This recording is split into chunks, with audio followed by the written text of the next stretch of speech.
Hello guys, how are you all? Welcome back to my channel. So, today we are gonna see, what if Confident Izuku bumps into Momo on his way to UA and had Armor Quirk, part 2. So before we start, please go check out the author of this fanfic, LeviathansMight, link is in the description, also subscribe to our channel and like this video, so let's begin the video. Izuku, just let me help you. Momo groaned as the injured boy swore that he could do it himself. She soon came to help him, shooing him away from the food that he was trying to make, almost burning it. His arms were still hurt and his hands were shaky. Before they had left class that day, they went to Recovery Girl for the last session of healing he would need, granted it would take until overnight to fully heal. She had informed them that he would be a bit shaky for a few days, but otherwise he would be fine. "Momo, I can do it just fine." He argued back, myth that she had basically inserted herself between him and the pan and had taken over. "Let me take care of you for once," she said and looked at him with a look that left no room for argument. Plus, she leaned in close. "You love it when I take care of you, so don't hide it," she said while dragging a hand down his shirt, feeling his chest and his abs, making him shiver. "Damn straight I do." Before grabbing her hand and twirling her and dipping her lightly after a bit, making her laugh. "I think you fell for me fully now, huh?" he said quietly in her ear, causing her to blush, knowing that he was completely right. Not that she would ever tell him that he was completely right. He didn't need more ammunition now that she used one of his shirts to sleep in every night. No one would know about it, but if they did she would die of embarrassment. "Shut up," she said, blushing brightly before he pulled her up so she could finish their food as he sat down. "But you may be right," she remarked offhandedly and smiled behind a curtain of dark hair. "Thanks, Momo," he said, coming behind her and hugging her, burying his face in her neck. Since he got blown up during the festival, he had been more open with his displays of affection. He was affectionate before, but now that his conscience seems to be clearer, he's been almost on top of her 24/7. She didn't mind in the slightest, but she would never tell him that in fear of giving him more ammunition to tease her with. He sighed contentedly and moved to grab the plates and utensils while she pulled the pan off the heat. He set the plates down and she split the food between the two of them and carried them to the table, finally sitting down to eat after a day of finally doing nothing. She smiled seeing him moving around normally. For a day or so he hadn't wanted to do anything, which was understandable. He didn't show it at the stadium, but the minute they were alone he had told her how disappointed he felt in the loss, but knew he could make improvements. It was clear that he wanted to move, but he kept himself under control so that he would actually be able to fully heal. "Damn, we make some good food." He laughed after taking a few bites out of the food. He had been full of energy and she loved it. He was back to how he was before the USJ. They had talked about it so many times, and every time she had to reassure him that she wasn't going to judge him for losing control. "We do."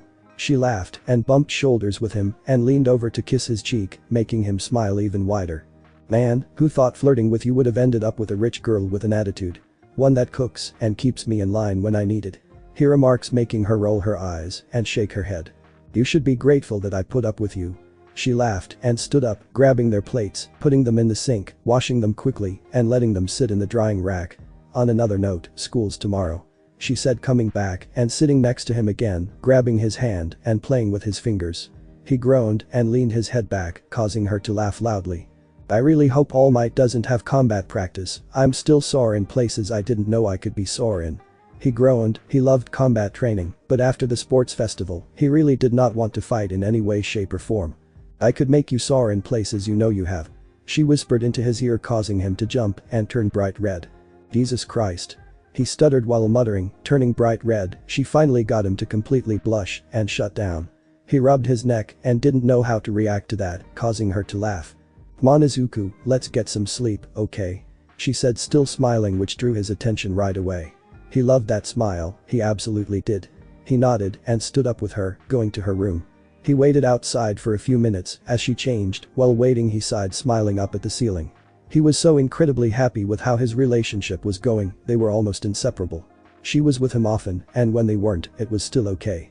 He trusted her with everything he had. He told her about his past and his doubts. She managed to pull him together and make him come back down to earth. She reminded him he was human. She reminded him it was okay to mess up sometimes and to feel frustrated. He was knocked out of his thoughts by Momo waving her hand in front of him, slightly concerned. "Are you okay?" she asked, pulling him into the room and to her giant bed. "How did they get that into the room?" "No idea. Did he care?" "Not at all. Just thinking of you," he said without a hint of joking in his voice, causing her to look at him weirdly. Almost as if asking him to explain why. "Just how good my life's been since we started to date." he said and rubbed the back of his neck while smiling at the ground. "You've helped me just be better," he said, not sure if his words were making sense, but a kiss was a good enough reply. "Well, I'm honored," she replied and pulled him to the bed before going to shut off the lights. "I've really enjoyed dating you too. It's actually been the best time of my life. You managed to bring out the best of me that I didn't know I had," she said as he felt the bed dip slightly as she climbed into the bed next to him. He opened his arms and she pulled the covers over them as they lied in the bed just enjoying each other's company. "I know we said we didn't want labels or anything like that, but I'd really like to call you my girlfriend," he said suddenly and pulled her slightly closer to him as he said it. She was shocked. He had said that he didn't mind having labels, but now he wanted them. She may be shocked, but she was happy too.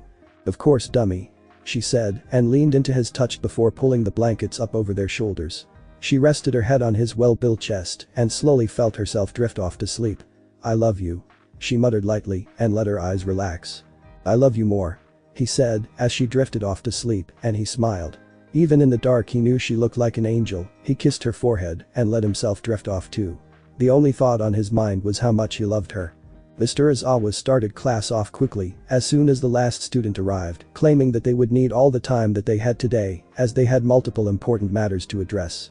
"First things first, good job at the sports festival over the weekend. You all put in massive amounts of effort to improve in a short time and it showed. Second, today you're going to be deciding on your hero names as later today there will be an important matter that will need you to have one. As I'm not suited to this type of thing, I've brought in Midnight to help you decide. Remember, these are important. It will be what you are known for the rest of your career and possibly the rest of your lives. Now get to it," the irate man said as crawled into his sleeping bag and fell asleep, each student wondering how he was able to do that so fast. "Alright. Like Izawa said, it is important for your hero name to be recognizable and easy to remember. Take All Might for example. Simple, straight to the point and takes himself into his account. Now I'm sure some of you have ideas already thought up.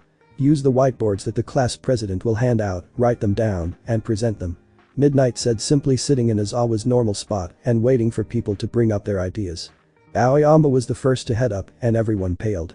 "Shining hero, I cannot stop twinkling will show that my twinkling cannot be beaten by anyone," he said, simply looking rather pleased with himself as Midnight rubbed her chin. "It's rather lengthy, so you should probably shorten it up. Drop the I and switch cannot to can't. You'll get can't stop twinkling. Easier to remember and personify you completely," Midnight said, showing the others in the class ideas of how to determine their names. Ashido was up next and her idea of Alien Queen was quickly shut down. "That's too scary. Think of something that sounds welcoming to the people who you'll be saving and helping while you're doing hero work." Some of the others' names went rather quickly as most of them had always thought of what to call themselves when they became heroes. Sue came up with the name Froppy. The rainy season hero, Uraraka became Uravity, Ajiro is Tailman, and Mineta actually came up with a great name. Grape Juice. Kaminari was up next and rubbed his neck embarrassed, but when he revealed his name it was actually awesome. Stun Gun Hero. Chargeable, he said, rubbing the back of his neck before looking at the silent class before Midoriya walked up and clapped him on the back. "Dude, that's fantastic. That's actually great, like honestly man. No need to be embarrassed," Midoriya said as Kirishima, Jiro, Mina, and Momo joined in agreement. The rest of the class followed close behind them. The electric boy looked relieved and smiled at his friends. It was clear he was anxious about his hero name, but it was the best name offered so far. Kirishima came up next and smiled fondly at his board and explained why he picked this name. "Red Riot. Crimson Riot is my favorite hero. He was always so manly and looked after the people he was saving," he said with a fond look as everyone nodded. They all looked up to heroes, but all had different ones. "I want to continue on in his legacy, if that makes sense, and show that you can do anything as long as you have the mind and the will to do it," he said finally as Midnight gushed over the name and the reasoning behind why he chose it. In previous fashion, Koda selected the petting hero. Anima, Sat became the sweets hero. Sugarman and Shoji picked the tentacle hero. Tentacle. Jiro came up next and her earphone jacks were tangling together with her own nervousness, almost enough to match Kaminari. "Hearing hero. Earphone jack," she said as Kaminari looked like that. It was the best one he'd heard all day. "I had no idea what I was going to put in, and I didn't always plan on becoming a hero when I was young, but this allowed me to tie back into the music part of my life that I really love," she said, explaining her choice as everyone nodded. Midoriya nudged Kaminari to say something, startling the boy into responding. "Jiro, that's awesome. It's recognizable and it makes you sound really approachable. plus it shows what you can do," the blonde boy said as she blushed and her jacks became even more sporadic than earlier. She quickly sat down but smiled at Kaminari and mouthed a thank you. Said electric quirk user sent him a thumbs up and Midoriya smiled. After a few explanations it was Tokoyami who came up next. "Jet Black Hero. Tsukiyomi," he said simply and nobody looked surprised but thought that it was a rather fitting name.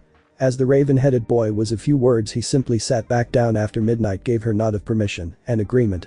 Suddenly Momo was up and looked embarrassed and Midoriya knew why. She had been thinking of hero names since they knew each other and each one she didn't like until she ran up to him one day and explained that she found the best name. "Everything Hero. Creati." He smiled hearing the name and knew that she loved the name. It was something that she was proud of, she didn't want his help in this and he had respected her wishes. She didn't tell him what it was and he knew it was because of just how good the name sounded and how well it fit her. Everyone clapped for her and he did so extra loudly and smiled at her as she took her seat pleased with what she had come up with. Zero quickly decided his name. The Taping Hero. Cellophane and Hagakure was quick behind him with Stealth Hero. Invisible Girl, Ashido finally deciding on a name chose Pinky and everyone thought that it was fitting and she would definitely be recognizable. Ping Explosion Murder. Bakugo yelled after coming to the front, which Midnight had quickly shot down because it made him seem like a villain instead of hero, making him unapproachable. He was sent back to his desk to come up with something, but he sat there with his arms crossed, settling on figuring out a name at a different time. Todoroki was up next and for some reason just used his first name. He explained that he didn't have an idea that he was comfortable with using and so his name would just be a placeholder until he came up with a name and got it approved. Iida was up next and said that he had a name planned but thought he wasn't worthy of the name, he was just going to use his first name like Todoroki until he felt worthy enough to take up the mantle of the name. Midoriya knew this had to be something to do with the hero killer Stain and his brother who was just left paralyzed by said villain. He looked at his friend in concern before deciding on a name finally, Iida giving him the perfect inspiration for it. He stood up and walked to the front and hid the board from everyone but looking each of them in the eyes. At that moment he truly looked like a pro. One that was willing to do whatever it took to protect his friends and family. "Archangel," he said looking at everyone individually again. "I got it from Saint Michael the Archangel. He's a protector and I want to protect everyone I can and save as many people as I can. I'll help anyone I can, even those who might not want that help," he said looking down and looking up again with such confidence that if anyone were standing they would take a step back. Midnight gushed over the name and agreed that it fit him perfectly but that he may have to change his costume to be able to fit within the confines of his name. He knew that, but in that moment he looked at Iida trying to convey the message he was trying to get across. That even if he felt like it, that he wasn't alone and never would be. As he finished the bell rang and everyone left for lunch, after that it would be class then another hero class. Midoriya took a breath and went to collect his things feeling a hand on his shoulder. Turning he found it was Izawa. "Mr. Izawa?" he asked as the pro hero gave him a rare smile ruffling his hair. "Problem child, not what I expected, but you made me proud with that name," he said before leaving. Midoriya followed his retreating form with his eyes but snapped out of it. He smiled and ran to catch up to his friends, glad that his newfound name could be a step in the right direction already. "We will not be having combat training today," Izawa stated and looked at the class, specifically two boys who were still bandaged from their fight against each other. "Instead, we will be going over agencies who have put in requests for you to work at their agencies for your internships." Seeing their confusion he sighed and rubbed his eyes, grateful that he didn't need his own bandages anymore, but exasperated. "The internships take place over a single week, you will be there to watch and observe and sometimes assist them in hero work. The main piece of advice I have for you all is to make sure you choose someone that will be beneficial to you in the long run. There are third years who still regret their decisions of their internship," he said looking at them all sharply, his gaze lingering on Momo a bit more than anyone else in the room. "I will be giving those who didn't have a request from a hero list that you all can intern with. After I'm done talking I will put up the numbers of how many requests were given. You will have the rest of the day to decide," he said finally, and the class looked at the screen in shock. There were only 9 of them who had received requests and the top 3 had an insane amount of offers. Izuku Midoriya 4152. Shoto Todoroki 3456. Itsuki Bakugo 3096. Yumikage Tokoyami 1007. Tenya Iida 349. Momo Yaoyorozu 121. Ichako Uraraka 93. Aijiro Kirishima 55. Mina Ashido 24. SR Big 3 grabbed the top spots again. Kaminari said, sighing. He knew his performance was subpar during the tournament, but he thought he'd have at least one offer. But I guess they did put on the best showing. I mean, hell, all of them destroyed the arena at least once. He said, looking at the class, who all nodded while Midoriya looked confused. Big three? He asked, and everyone looked at him shocked, but remembered that he was in Recovery Girl's office when Present Mick had said something like that. What do you mean? Present Mick said something like that during me and Bakugo's fight. He came up with it on the spot, but it stuck. Kirishima said, pulling out a magazine showing him the title. Class 1A's Big Three. Izuku Midoriya, Shoto Todoroki, and Katsuki Bakugo. Midoriya groaned and shook his head. Damn the reporters, this was the first time they appeared basically, and they already came up with something like this. Momo laughed lightly and rubbed his back lightly. He hated attention more than anything else and wasn't fond of the media at all. He sighed and looked through the pages upon pages of heroes who had offered him, and none really struck him as an experience that would actually benefit him. He shook his head, dropping the pages on the ground before looking over at Momo, who was biting her lip. Izuku, you know a lot about heroes, right? She asked him as she looked through the pages she had, and he nodded, looking over at her shoulder. I was thinking about you, Abami. She admitted, biting her lip before he saw him shake his head. She's more of a commercial hero, sure, she goes on patrols, but that's more just to be seen than anything. He told her, looking through the pages before his eyes got wide. Did you look past her name? Momo shook her head and he looked at her with confusion before pointing to the name. Ryukyu, the Dragoon hero. Her jaw dropped as Uraraka came over as she saw the reactions of her friends. No way. Ryukyu. That's awesome, yeah, Momo. She said, looking at the sheet before showing her filled out form. I'm going to Gunhead to learn some defense techniques, that way I don't always have to rely on my quirk. She says excitedly, punching the air, causing the couple to laugh slightly at their friend's antics. That's actually a great choice. I haven't found anyone who would work well with me or my quirk. He sighed as Momo furiously filled out the form and basically ran to turn it in, almost as if it was a dream that she had gotten such a well-known hero to want her for an internship. I still have half of it left to go through, so there's someone in there. He muttered, looking at the pile in disdain before sighing and looking through the pages again. Maybe Nickhanger Crust. Hell, even Rock Lock might be okay. Momo was helping him. As she looked at the page, she saw a name that he might have missed. She turned to her boyfriend, who was looking at the ceiling and muttering to himself about the different heroes that might be helpful to work under. For someone so smart, you're kinda stupid. She said offhandedly as she shoved the page in front of his eyes. You have Edgeshot wanting you. You missed that, didn't you? She said as his eyes widened and his jaw dropped. He grabbed the paper and reread it constantly. No way, no way, no way. He said before jumping up and looking at the paper with glee. He's my favorite hero. The ninja hero. Man, he inspired some of my fighting styles. He said as the class laughed at the hero nerd who was geeking out. He quickly wrote it down on his sheet and handed it to Izawa, who raised an eyebrow. You've caught some attention, problem child. Now you have to make sure that you'll do your best now. You're heading straight to the big leagues, you'll be dealing with some pretty big stuff. Keep up the good work. He grunted before grabbing the sheet from him and placing it on the pile of other sheets. Midoriya smiled at that and walked back to his seat, smiling and in the best mood he's been in for a very long time.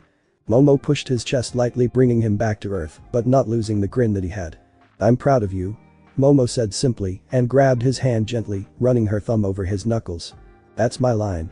He said and pulled her in for a gentle hug. As Kaminari made a remark about PTA, they laughed and just held hands until the final bell rang and they were released.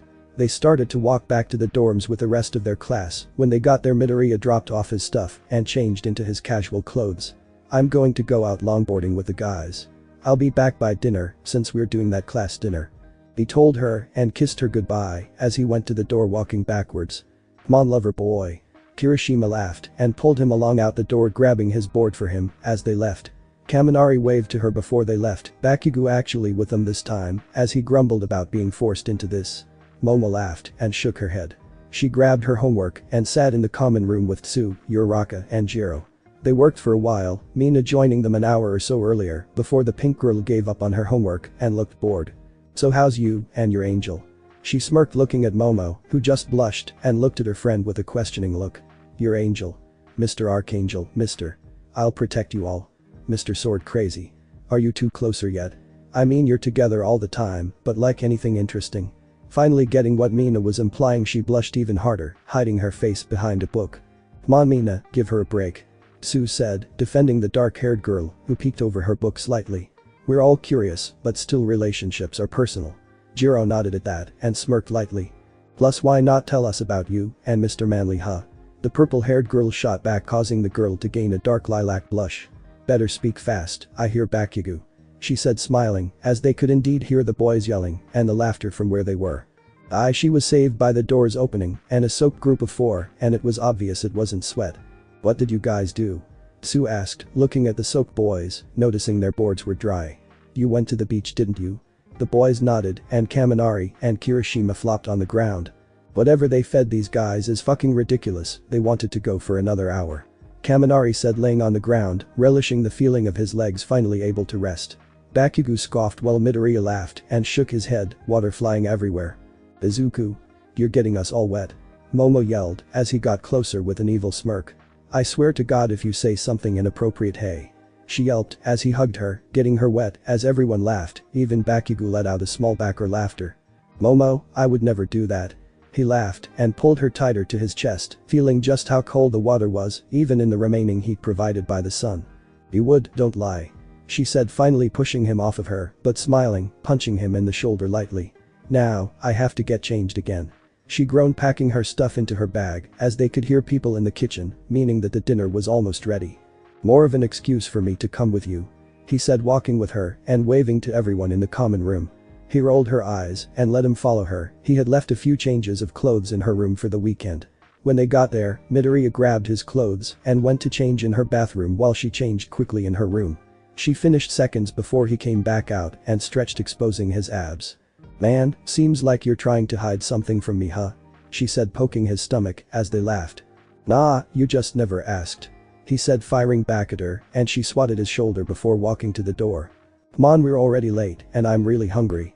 Sato made a cake, she said, causing the green-haired boy to run out the door, wanting to get a slice of said cake before it was gone. That's all that you had to say, he said, smiling and picking her up, running down to the kitchen quickly and sitting at the table with everyone else. Midoriya, I know you and Momo are a thing to you need her on your lap, Mina said, smirking, pointing at the couple.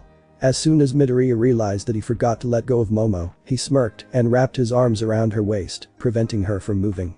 Someone's jealous, he teased, and the class laughed as the pink girl blushed lilac. No idea of what you're talking about, she muttered and looked away, sneaking a few quick glances at Kaminari that no one had noticed. Midoriya smiled and shook his head. Alright. Let's get started. I cooked first today, so let's get going. Let's see what dazzling meal I have made for you, Aoyama said, smiling at his classmates, and their long night of food and fun began. The next week. Alright, everyone is off to their internships. Remember, you may be going on these internships, but you are still students and you are still heroes in training. Unless they give you express permission, do not, Midoriya, listen carefully, do not use your quirks, Aizawa said, looking at his students and grinned somewhat to himself as Midoriya looked somewhat sheepish at being called out. However, the trains soon arrived ready to take the students away to their stops, and Momo and Izuku had to split from each other. Hey, take it easy there, troublemaker, Momo said as she waved to Izuku, who just smiled and waved back as he got onto his train, the doors soon closing behind him as she went to her train. She was nervous, of course, but she was ready to take on anything that came her way. Midoriya breathed out gently and looked out the window, seeing the countryside passing by quicker than he could see it. He rested his head against the headrest and thought deeply. About Post-Hosu and the hero killer. About Momo. About his mom. About everything, losing himself in thought. He was jostled by the stopping train and found his stop. He grabbed his duffel bag and his case and walked out. He checked the address and started walking. The entire place reminded him of old Japan before quirks. Everything had an elegant and serene look to it that was made to amaze. He soon found himself at the place, finding what looked like a shogun's palace. He went to knock, but as soon as he did, the doors swung open as just his mere presence caused it to open. He peered inside and saw that the courtyard was empty, but that it led to a singular building that stood out from each other. He walked forward carefully, creating a sword. He walked forward carefully before pushing the door open. What the hell is going on?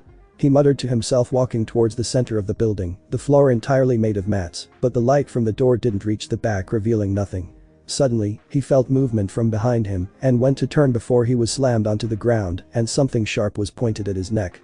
Just as suddenly the lights came on, blinding him for a second. As he opened his eyes, he saw his attacker was none other than Edgeshot. You felt me, but were unable to detect me. Your choice of weapon does not fit the situation either. It's too heavy and cumbersome. I noticed even with those soldiers you summoned that you use English and Scandinavian weaponry. Now that's not bad, but what about certain weapons for certain situations? What about armor? He was about to interrupt the hero before he held up a hand, making him stop before he got off the boy and pulled him up so that he was standing. Aren't weapons anything you make into weapons? Couldn't you change your thinking to broaden your pool of weapons and knowledge? He said, shocking Midoriya, and the pro smirked at the shocked expression. Training starts now. Get ready. He said before leaping at the boy. Midoriya's back slammed into the mat, breaking his concentration, and he groaned before climbing to his feet again. This had been a rather common occurrence throughout the few days he was spending with the ninja hero. Every day they would spar at the crack of dawn until Midoriya was black and blue all over. After hours of hell they would get breakfast, which was light to prevent them from getting sick as they moved to strength and agility training. The hero had claimed the boy relied on his quirk too much and that he never fought with his fists, which in certain situations would be more beneficial than any blade or weapon could be. Then they would study different ways that weapons were forged as they tested earlier in the week how to make his quirk stronger. This proved fruitful, as the weapon that he had created required less work to maintain and create, but he had to in turn learn all the weapons all over again in an even more in-depth level than before. Next was lunch, and it was light again, but it was more than breakfast so that they would meet their calorie requirements as they had to eat more since they were constantly exercising and doing hero work. They spared for the rest of the evening mixed with different sidekicks so that Midoriya didn't pick up bad habits from fighting the same opponent constantly. This led them to dinner where they had a large dinner and they talked about different things. As much as this was an internship, Edgeshot still cared to know the boy who had first piqued his interest. He found out he was dating the creation quirk girl and that he had named himself Archangel to protect the people he cared about. He knew what it felt like to be made fun of and ridiculed by those who are supposed to support him and help. Instead they broke him down until he finally changed into the person he was now. He valued the companionship between friends the most and worked hard no matter what was going on, refusing to be the reason why someone died or was hurt on his watch. In turn, Midoriya talked more with the hero about his life and his time at UA. They talked for hours, working on different exercises or studying into it to make sure that they were being productive even when relaxing. "Come on.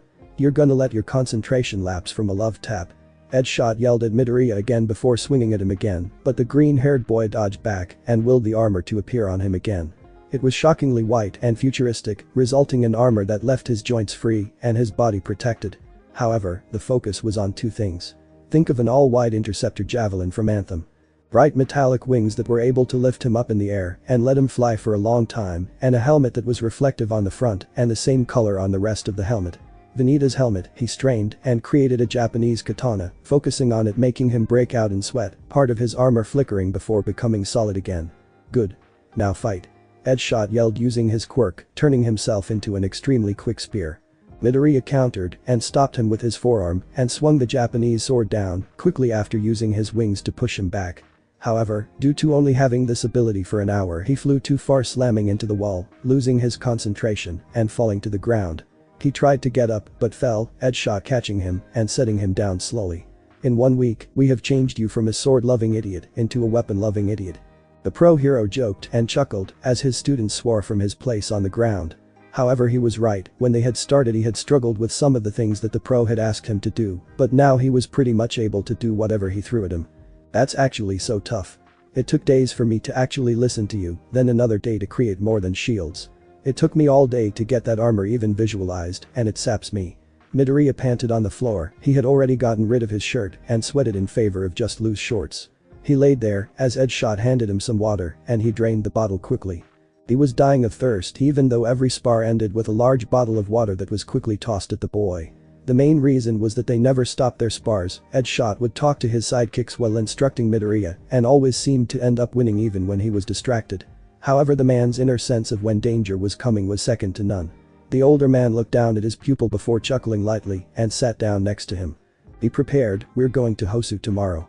I have some business I have to talk to a few colleagues about, so you'll be coming with me. It's important that you know who you will be meeting with to improve your image and to increase your popularity." The pro hero told him as he nodded, content to relax on the floor, but instead sat up and took his time to meditate. He had taken up this habit when Edgeshot told him that he was wrong about his quirk. "First day. What do you mean anything can be a weapon?"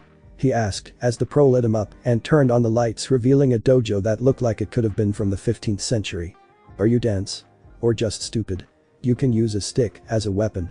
You can use a piece of armor as a weapon," he said as he showed him the suits of Japanese armor that were scattered around the walls of the room. you're too narrow-minded. You think in terms of something concrete, like that hardening quirk boy. He can make himself solid and hard, you're different. Almost unlike anyone else. You create things with energy, your energy. So wouldn't it make sense for you to be able to create something that you think of as a weapon? Fourth day. Are you even trying to form something other than a gun or a sword? Hell, even if you could create a bow staff, that would be surprising. The pro hero called out to him during a study session they had where Midoriya would study the making of anything that could be even remotely declared a weapon. This was the same way it had been the previous days after the small sparring session that the two had when he first arrived at the agency. Of course I'm trying. It's just hard to change your entire idea of an abstract word at the drop of a hat. He said, slamming his book and his down on the table, becoming more and more frustrated with the day. He thought that this was going to make him a better hero, but instead he was stuck at this stupid table studying something that he already knew. Well, clearly not, because you've made zero progress in actually thinking on your own instead of looking at others and thinking that they have weapons. The pro shot back, trying to seemingly frustrate the boy more and more, to a revelation. Before anything else could be said, Midoriya let out a yell of frustration and a bright flash surrounded the boy. It was in the shape of some type of armor, but it didn't stay around long, as Midoriya instantly began sweating and breathing heavily. Now that's what I'm talking about. The pro said, looking at the tired boy. Midoriya, let's take a break and eat. I think you deserve a small day of rest since I ran you ragged this morning. Present. Since then Midoriya had forced himself to think differently, more openly than some of the other people he had worked with for his quirk. Slowly, he saw himself almost thinking of his quirk as a creation quirk instead of an energy quirk. He was able to create the weapons, armor, and domain expansion with his quirk. Maybe instead of thinking it was Weapons Master, he should think of it as Warlord. He created the new name for his quirk. He could think of something as a weapon and be able to create that said item. However, there were limitations to this idea.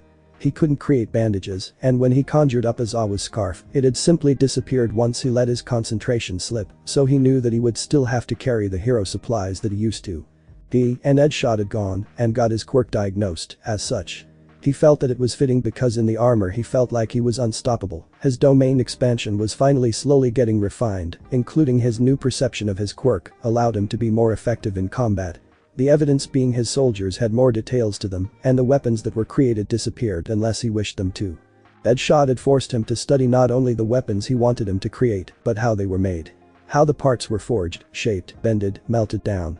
It was impressive how much knowledge that he had been missing that could have led to him bolstering his quirk. Movement from his mentor knocked him out of his thinking as the hero laid back and relaxed like there was nothing to do. Boy, get up and shower Midoriya. Eureka. The pro laughed as the other shook his head and stretched. They had been training from dusk till dawn, not only how long it was, but how intense it was.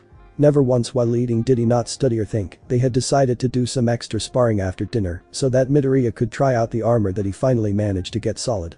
Says you. Your hero costume smells like it hasn't seen water in months. The teen shot back at the pro, who laughed again. Midoriya's pride was still there, but after getting the hell kicked out of him, he managed to get it to a place where it would no longer interfere with his hero duties. Suddenly, Edgeshot threw a knife at Midoriya and he caught it. You really need to stop doing that. He sighed and shook his head. Part of his training was to always be ready for an attack in an unfamiliar place. He had been pinned by Edgeshot when they first met, and the surprise attacks increased in frequency until Midoriya had fended him off for a full day.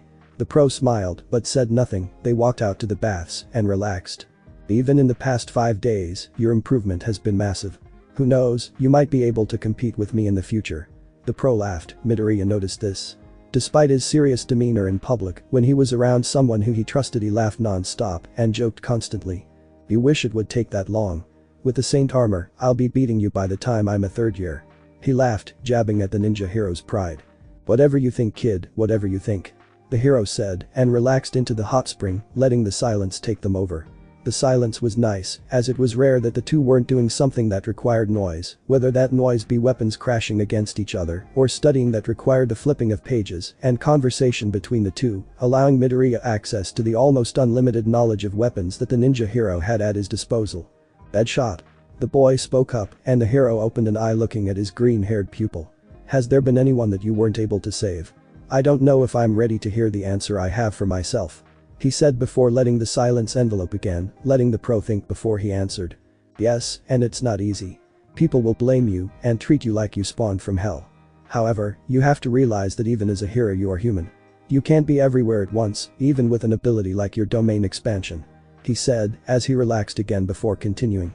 However, the gratitude of everyone you save will counter those demons that will eat at you.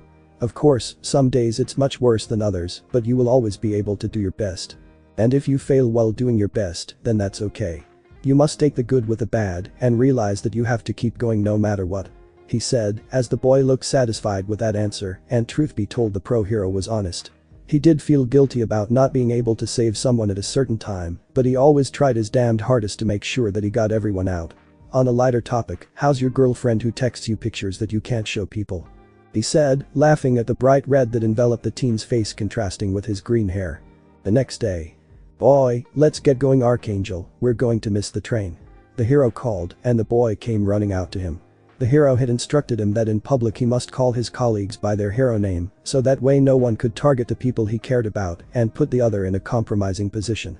He took this lesson to heart and made sure to remember it so that way he would never accidentally cause a disaster for someone. His hero costume had changed. Instead of the militaristic style that he had, it changed completely. It was a suit that clung tighter to his frame, a dark gray with white accents that made sure his hands were free of any excess material. His pants were loose, leaving his legs free for movement compared to his old costume. He had taken some inspiration from the anti-hero Deadpool, who had been around during the first appearance of Quirks. Granted, he left out the face mask that the anti-hero used, but overall it was similar, just with shorter sleeves and loose pants. They had found out with his armor, an old hero costume, it resulted in bulky armor that was too slow and too big for a speedier attacker like Midoriya. Good, my support company did well. The hero said, checking over the suit before handing him a sword with a sheath on it. The sheath was white, along with the handle of the blade, and when he pulled out the blade slightly he shined in the early light, not a single imperfection in the blade. This is yours, it is yours to name. You may have relied on your quirk too much, but your ability to use any weapon like a master is enough to warrant you this. If you ever can't use your quirk, use this. The hero said, looking at the student with pride. He was happier with this one student than the rest of his pupils combined. None of them had taken his lessons to heart like this boy. He was an example of what every hero should be. Determined, proud, strong, and had the will to climb over any obstacle that dared to stand in his path. Edgeshot, the boy said he remembered the scoldings he had received about relying on his quirk for everything. The hero just smiled and waved them on as Midoriya ran to walk side by side with the hero, people recognizing the both of them. Edgeshot because he was currently the number 4 hero and was well liked by the public for his chivalrous nature and demeanor. Midoriya was recognized as the boy from the sports festival who had powers that seemed like he could singularly take on an army.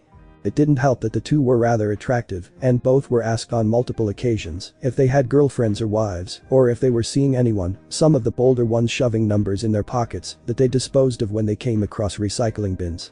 They were almost late to the train but managed to get into it, find their seats, managed to sit down, and finally relax. The trip down to the train station had been a lot for the boy to take in, and the pro laughed at the boy's misfortune. If he continued down his current path, he would be almost as popular as one of the top 10 heroes by the time he actually graduates from UA. They relaxed while they were on their way to Hosu, relishing the feeling, as this entire week had been hard on both of them, Midoriya specifically. He sent a quick text to Momo telling her that he was on his way with Edgeshot to get a deeper insight into being a hero, specifically in the area of getting and maintaining popularity and what was good press and bad press. He put his phone down quickly and remained on guard, following his mentor's lesson when suddenly Edgeshot's head jumped up and swiveled around looking for something. He had noticed that something didn't feel right, but trusted that his teacher had felt it before he had and waited for him to act. However, that was until the thing he sensed crashed into the train, causing panic and stopping the train. "It's Nomu!" Archangel yelled and formed a single gauntlet, punching it, and despite not having super strength it flew away and back towards Hosu. While forming the full armor would be easier, he didn't want to fully reveal it in case of villains watching them, so that he still had the ace in the hole. He couldn't use his domain expansion today, he simply didn't have the amount of stamina needed to make it effective, as Edgeshot claimed that making his quirk better overall was one way to improve the rest of his abilities. "You hold the heroes who are working on it already. I'll get that thing and take it down myself." Edgeshot, as Midoriya nodded, disregarding his earlier thoughts, and made the Saint armor appear on him, giving him an angelic look that fit his name. He instantly flew out of the train, Edgeshot close behind, but split off, Midoriya heading towards the fire while he went towards Nomu. He skidded landing on the pavement and took in the scene in the distance, 3 different fires, and they all looked back. He couldn't assess the damage, so he took off towards the closest one. Midoriya looked down in shock, there was another Nomu fighting and attacking the heroes. Nomu was being beaten, but it was slow. Midoriya formed a trident with barbed prongs and threw, as hard as he could, a sonic boom pushing him back slightly. He was shocked by the power that the suit gave him. He knew that he was stronger with it, but he wasn't aware of how much he mentally restrained himself against another human being. The trident speared the Nomu through the legs and pinned it to the ground. This one seemed to be fast, but not strong enough to remove the trident. He flew down and took off the helmet, showing his face after stomping on the Nomu, then backing off quickly. Edgeshot gave me permission to help, he said quickly as the others nodded, and they quickly subdued Nomu, getting it restrained. It took a few minutes, but they finally managed to knock it out quickly, now that it was not able to dodge any of the attacks that were thrown. They were all out of breath, as the super regeneration thing had made it difficult for them to finally get to stop fighting back against the assembled heroes. Denya. God damn it. A hero yelled as Midoriya looked over and saw the normal hero. Manuel swearing and looking around. He looked frantic, but also calm. He had been hosing off the surrounding buildings, making sure that the fire couldn't spread while dousing the ones on fire. Denya's gone? He asked the hero. Iida would never abandon a villain attack, much less be nowhere to be seen. He swore, knowing exactly where he was, and now realizing why he had picked Manuel for his internship. That idiot. Midoriya muttered to himself, hoping that he was okay until he could reach him. You're his classmate, right? Manuel asked as he nodded and put on his helmet ready to take off. Find him, please. Who knows what he could be doing right now? He nodded and took off quickly. He was in the air for maybe 10 minutes until he saw a glint from an alleyway dive-bombed it. He skidded harshly on the ground and saw a horrifying scene. Iida was on the ground about to be killed while another hero simply sat there. Then there was the hero killer, ready to murder Iida in that instant for some reason. He didn't know what happened, but suddenly he was in front of Iida and the hero killer was sliding down a brick wall on the opposite end of the alley. His body had acted on its own, making sure he protected his friend who had been consumed by hatred. Midoriya swore he hadn't forgotten that Iida's brother had been attacked, but how he hadn't thought that this could have been part of the reason he had been acting strangely. Sure, he had his suspicions, but he never confronted the boy, even when he was 100% sure that he was right about it. Who the hell are you? Stain growled, looking at the arrival, who seemed to be in some sort of armor. This was going to be a tough opponent because he wouldn't be able to access the new arrival's blood and paralyze him. He noticed that there were gaps in the armor, but they were in protected places that were difficult to him, much less make sure he drew some blood to consume. Archangel. The one who is going to protect these two from you. He said, sending his location to his friends quickly behind his back. He looked at the hero killer and got into a defensive position with one of the swords he was used to creating. He breathed out deeply, knowing that he had the advantage, simply because he had armor that prevented him from being cut. Archangel, huh? Protecting these two worthless heroes. The killer scowled and drew his jagged weapons, each looking like they were broke specifically to tear at someone's flesh. He winced internally. Those were going to eat up a lot of his energy. The armor he was wearing already took up a lot of his concentration. Having a weapon he made was going to be a hindrance, and so breathing out again, he dropped the sword, letting it dissolve, before drawing his own katana, getting into a defensive stance, with his wings spread protecting the two. No. Stop. This is my fight. Iida yelled before the new arrival's eyes snapped to him. He couldn't see the eyes of the person, but he felt like he knew this person from somewhere. Instead of leaving like some sane people would, he stayed put, ready to defend the two. No, our fight. I told you I'd protect you. He said, seeing the recognition in Iida's eyes before he dropped from his spot, a sword missing his head by inches. Talking during a fight? Really? The hero killer snarled and attacked again, before each sword was batted away by Midoriya's own. It's like you don't even care that you could die right now. Are you sure you can protect these two with a sloppy attitude like that? It's not enough to protect, but to reassure. It is a hero's job to interfere where they aren't wanted or needed. He roared and suddenly went on the offensive to push his opponent back before a sword snaked out from Stain's body and smashed into his armor, causing it to flicker slightly. The hero killer smiled and pressed on, landing hit after hit on the boy's armor before it disappeared, leaving a tired Midoriya standing there with his katana drawn. He swore internally. He knew he should have taken more breaks than he had, but he was consumed by his need for improvement to be able to protect. Now it had backfired on him, his stamina clearly still drained by his continuous training with Edgeshot over the last few days. Oh? So you do have a limit after all, huh? It's a shame you weren't grown, because otherwise you would have definitely beat me. More skilled and more stamina than you had now, and it would have been so one-sided that it wouldn't even be funny. However, you will be spared. You showed what a true hero should be, a self-sacrificing protector. He said before attacking fiercely. Midoriya was forced on the back foot for the remainder of the time they were exchanging blows, but Stain was too good. He had taken down multiple pros after all. The murderer managed to score a cut on Midoriya, and before anyone could move or do anything he licked the blood. All the feeling in his body was taken away as he stood there stiffly unable to move. He strained against the invisible bonds that held him, but they held fast. He couldn't even tell if his body had moved. The paralysis was simply too strong for him to overcome with sheer will alone. However, I have to kill these phonies. They aren't true heroes. One seeks only fame and fortune, only caring about people so that he can continue to live comfortably. The other seeks revenge for a brother, disgracing his name. They have been judged and found guilty. He was about to walk past the boy when a blast of ice came from the entrance of the alley, sending him backwards and growling at the new interruption. Midoriya, are you okay? Next time, you need to send more information than just your location. Todoroki yelled from behind him as he checked up on Iida and Native. The two were still paralyzed somehow. There must have been some factor to how long the paralysis lasted, but Midoriya didn't have enough information to come up with a reason. Yay, just exhausted and stuck. His quirk allows him to paralyze someone with their blood. I think it has a time limit, but we can't be sure, so be careful. I would have, however I was kinda pressed for time, preventing him from killing one of these two, he said, as Todoroki gained a defensive stance in front of Midoriya, melting any frost on him with his fire. Midoriya listed off information trying to make up for the gaps in Todoroki's knowledge of their extremely dangerous opponent. He looked all around the alley when the hero killer jumped up and threw a knife at the new arrival, but Todokuri raised ice to block them. No. Todoroki takes Midoriya, a native, and leaves.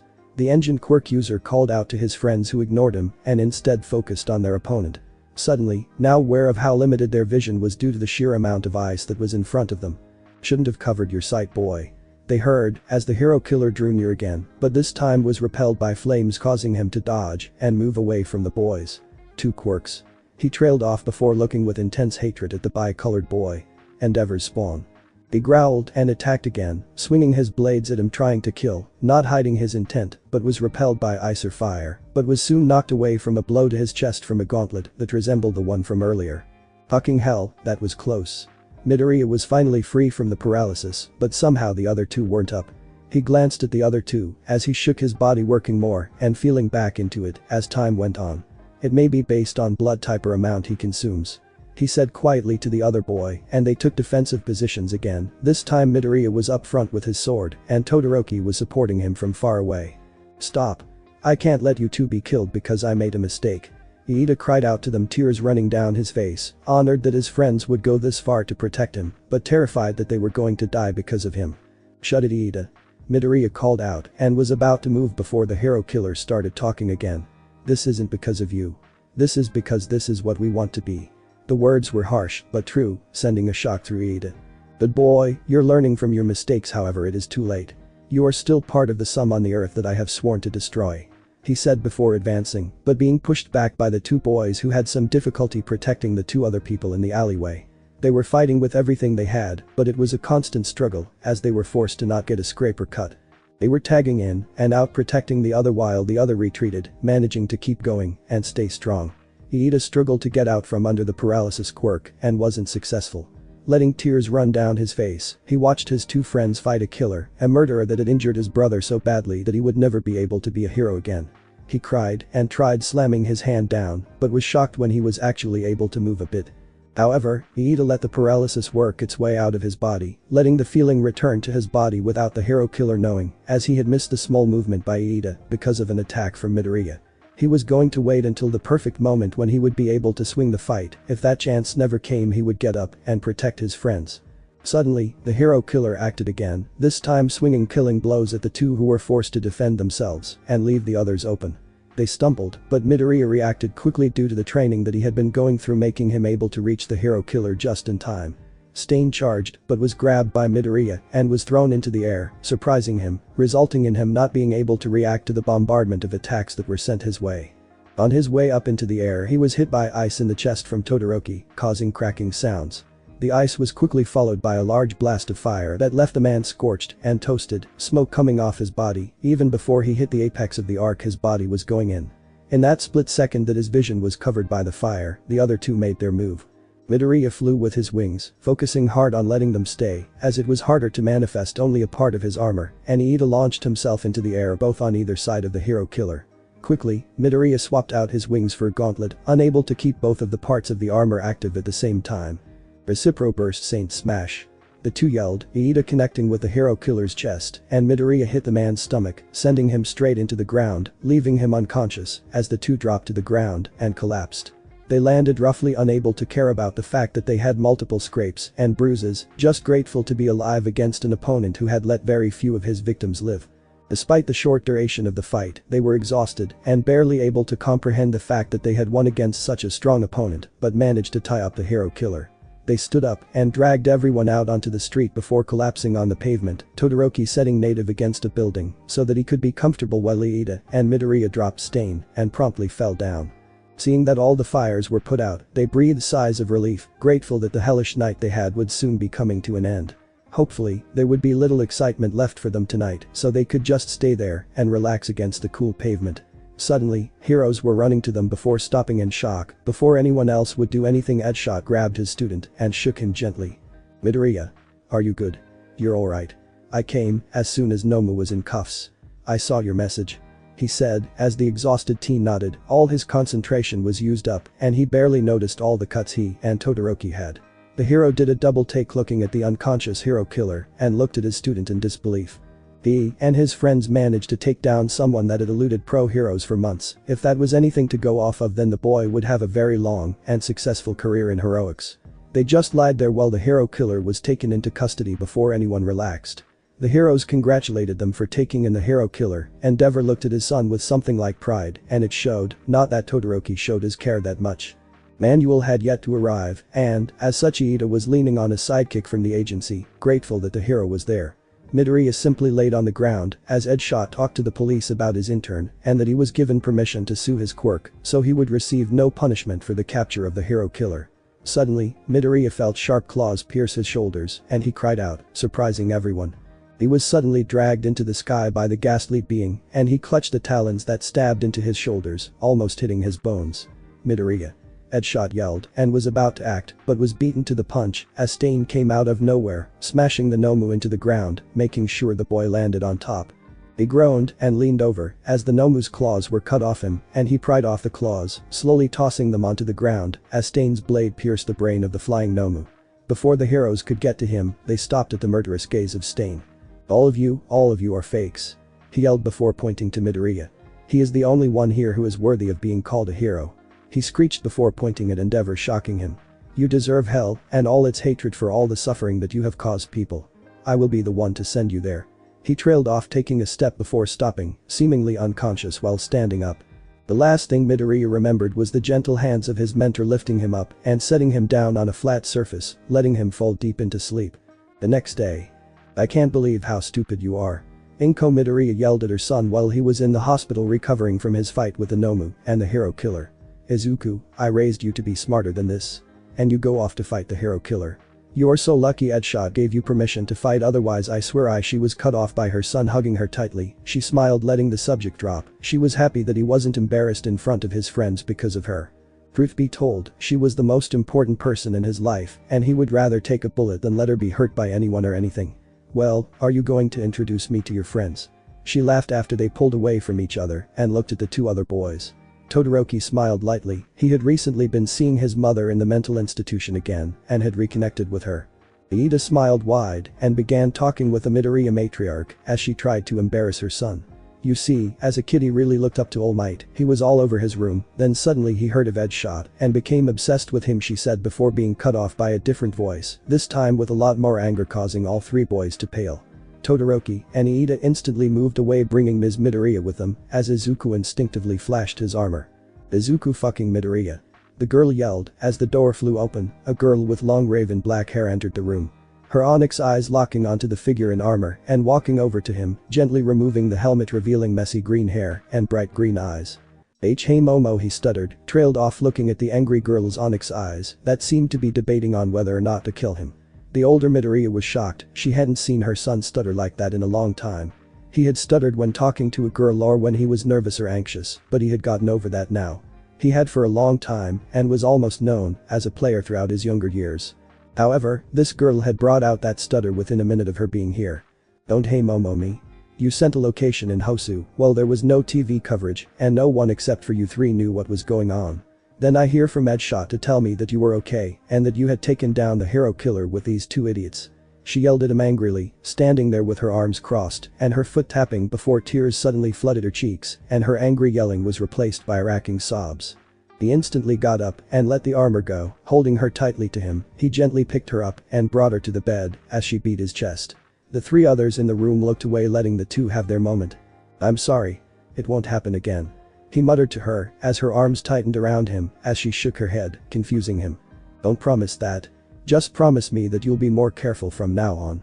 I know you can't stay out of trouble due to you meddling with everyone, but please. Please, you can't leave."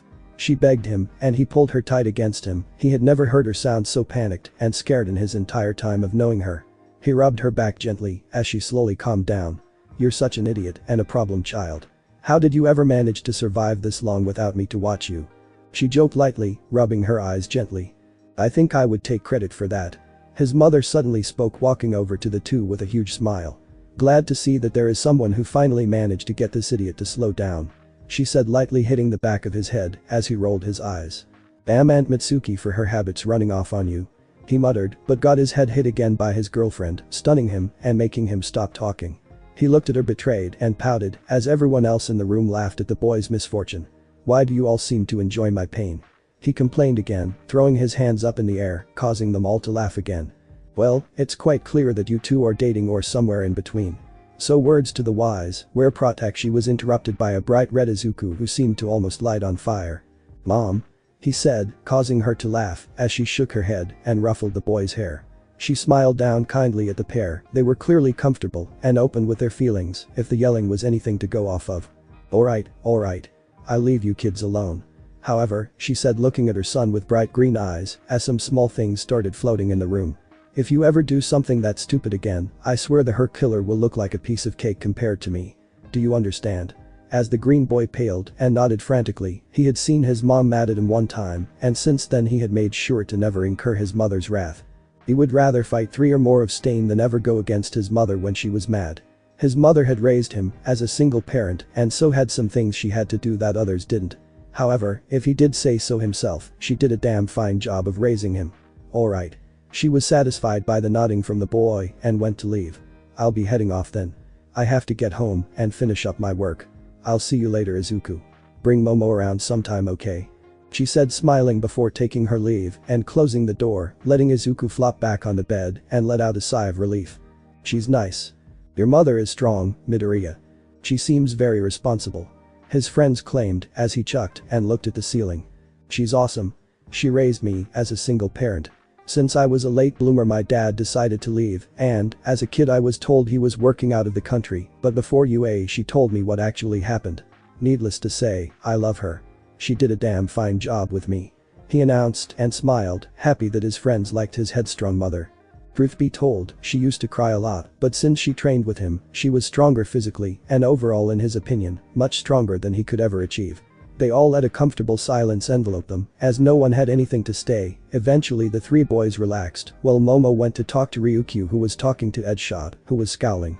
"I can't believe that the pupil I trained for less than a week is being taken away from me for the rest of the time. He has so much for me to beat, I mean to have him learn," he said, throwing his hands in the air, causing Ryukyu to laugh at the man's antics. Professionally they were colleagues, but outside of hero work they were dating secretly, except for Momo and Izuku, who knew. The latter made sure to make fun of his mentor on the fact that he was head over heels for the woman. "Enough, Edgeshot," the Dragoon heroine said, laughing as she saw Momo walking over to them. "Creator, this is Archangel's mentor for the internship week. I believe that you know of him," Ryukyu said as her intern nodded and looked up at the hero before bowing. "Thank you for taking care of that idiot. I can't even catch all his antics despite trying my best," she sighed as the hero laughed and shook his head. He smiled before speaking again. "You have nothing to worry about, and in fact I'd say he's more well equipped than before," he said cryptically before he was interrupted by the Hosu chief of police and Principal Nezu. The pro looked at the chief of police before bowing to Nezu. "Principal, I must say it is nice to see you after all of these years and to have a student as excellent as Archangel. I must thank you," he said, looking down at the short animal that had appeared before him. "No issue, Edgeshot," Nezu said excitedly as he rocked back and forth on his paws. "However, aside from young Midoriya, we need to talk to the other students that were involved. What they did was heroic, however it was still illegal and we needed to talk with them. Manuel and Endeavor should already be waiting at their room." Momo turned where they were, she didn't hear them at all. Where had they come from? The group walked over to the room, excluding Momo and Ryukyu from the group. She itched to go into the room, she wanted to make sure that they were okay. However, Ryukyu held her back and shook her head. After they're done talking then we can say goodbye, but we do have to go back to the agency, since you're still technically interfering still.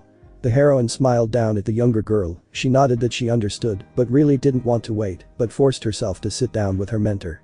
As the 5 people entered the hospital room, the formal stance of the police was that what you did was illegal, and that you should be punished for acting without a hero license or provisional one at the least. Your mentors would also be punished, as they had been lax enough in their duties to allow you 3 for doing something so entirely foolish. The dog-headed chief said before being cut off by Todoroki. We got him, didn't we? If we did nothing then Native and Iida would have been killed. He said that the chief of police was going to punish them for doing something that anyone should have done. I said that was the formal view of the police. The chief said, cutting Todoroki off, who looked confused at what he said.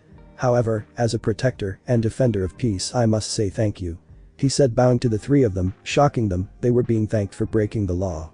I know this is confusing and irritating, but aside from young Midoriya, you 2 did break the law. As such, I would like to offer a proposition for you 2. He said, looking at Todoroki and Iida, who shifted slightly at the idea. You 2 will not be revealed for fighting Stain, and, as such you would not receive any credit. Midoriya and Endeavor would receive all credit, but you 2 and your mentors would not be punished for what happened. Think carefully, should you not take this we will be forced to enact the full authority of the law on each of you. He said this looking specifically at Todoroki, who still looked like had conflicted feelings about everything that he was told and the deal that had been laid out on the table for them to have a way out of all the trouble they caused. Midoriya protested but was stopped by Edgeshot, who leaned down. This is for them to decide. He said, quietly looking at his pupil, pulling his mask up so no one could see his lips. It is up to them to decide whether they take this deal or not. Even if you say you do not deserve credit, you were given permission so you are free to take credit. In my opinion, you should, as with your armor's appearance you are already on the news, so it would be the best scenario if you were to accept, diverting attention away from these 2. He said, giving him advice that only some heroes were capable of giving, and he nodded. He hated that his friends could be punished, and he hated that he would be given more credit that he deserved, but if it was to protect his friends, then he would gladly do it. I accept the deal. Iida said suddenly with conviction, ashamed that his desire for revenge had caused such a big problem for him and his friends. I will accept whatever punishment the school and manual have for me, but in order to atone for what I did, I will need to stay a hero. He said, looking down at his friends, as Manuel lightly hit him on the head. There. Punishment done. Next time, let's avoid a situation like this, okay?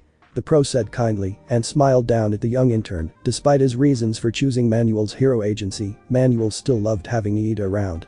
He was a breath of fresh air for them. Young Todoroki. What will it be? Nezu asked a bi-rollered boy who had seemed like he was lost in his own thoughts and in his own world while the others had been talking. He looked conflicted, he wanted to take credit, but it would mean that there would be too much trouble going on for him and his friends. On the other hand, if he didn't, his father got credit along with Midoriya, which, well, it wasn't a bad thing. He didn't want to force something on his friend, who finally managed to reach out to him and knock some sense into him. I'll take the deal. He said, letting out a defeated sigh and rubbing the back of his neck. The benefits of the deal outweighed the perceived downsides of it, mainly avoiding trouble and causing more issues for the people around him. The police chief looked satisfied before thanking them again, letting Edgeshot, Endeavor, and Midoriya know that there would be a press conference the next day and, as such, should stay in town so that they would be able to attend. As the 5 others left, the 3 boys flopped on one bed sighing. I hate that we achieved something the pros couldn't and we're still getting punished for it. Todoroki sighed as Midoriya rubbed his eyes. Luckily his suit was being brought from his room at UA for the press conference, but hated that his friends wouldn't be up there with him. You 3 look enthusiastic. A voice laughed from the entrance, showing Momo standing there with Ryukyu, who smiled at the girls' antics, causing the 3 of them to groan collectively again. As much as I'd love to see you 2 grumble while Izuku looks uncomfortable in a suit, I do have my own internship to finish. She said, walking in and kissing Izuku quickly before hugging her friends as they stood up. Stay safe and have fun with you 2. Make sure you actually relax and get the rest you need. You all look like you need it. She said, smiling before going back to Izuku and kissing him again. You stay safe. And make sure you get a picture of you in that suit for me, I'm sure that you'll look great in it. She whispered before walking away, leaving the green teen with a stupid smile on his face, causing his friends to laugh at him. She closed the door and they sighed again, finally able to relax with just the 3 of them. We can't tell anyone about this, can we, Todoroki?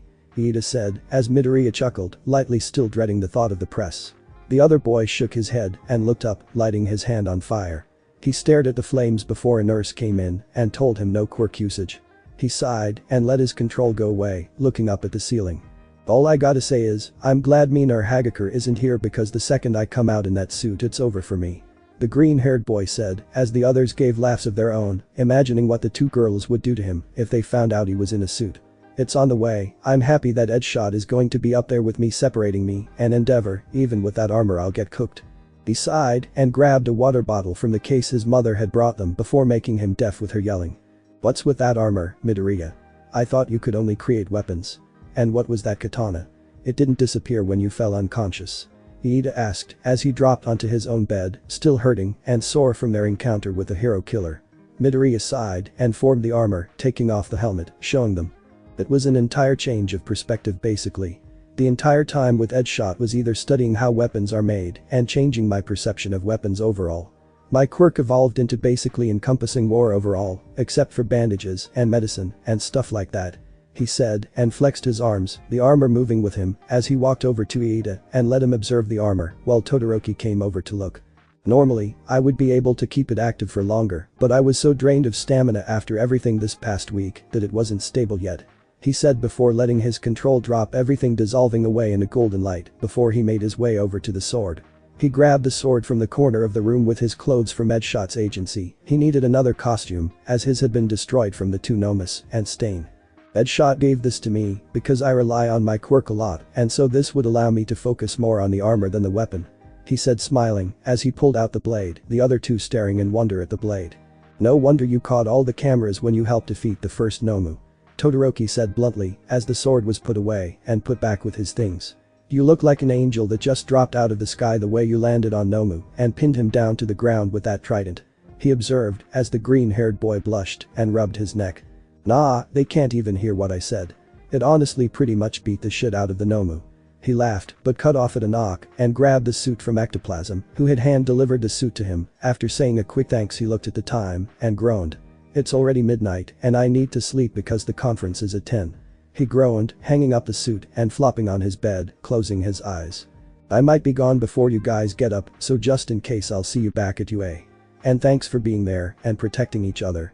He says rolling over and smiling lightly as his friends gave similar sentiments. He slowly drifted off to sleep and was for the first time able to sleep a dreamless sleep. In the morning Midoriya was woken up by Edgeshot and he yawned. It was 8, but he was still exhausted from using his quirk constantly, along with staying up extremely late the night before.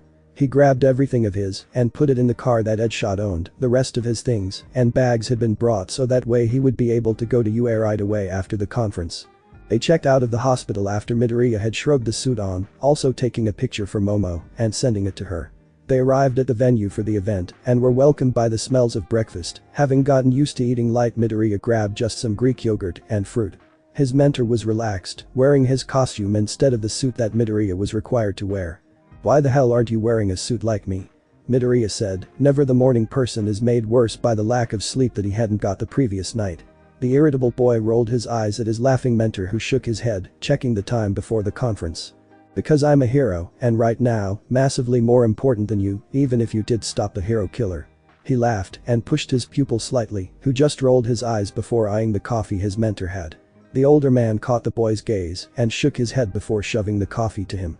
The green-haired boy smiled and downed the cup in seconds, his eyes brightening up quickly. Thanks. I needed that. He said and relaxed in his chair, checking his phone for any messages. He knew his friends were busy, but he was hoping for anything. Anything to distract himself. He may have been confident around Iida and Todoroki, but by whatever's holy he was nervous. He breathed out as they were told they could go to the table in front of all the reporters now, and Edgeshot informed him that he would give the story until they split and then he would have to come up with a story including Endeavor.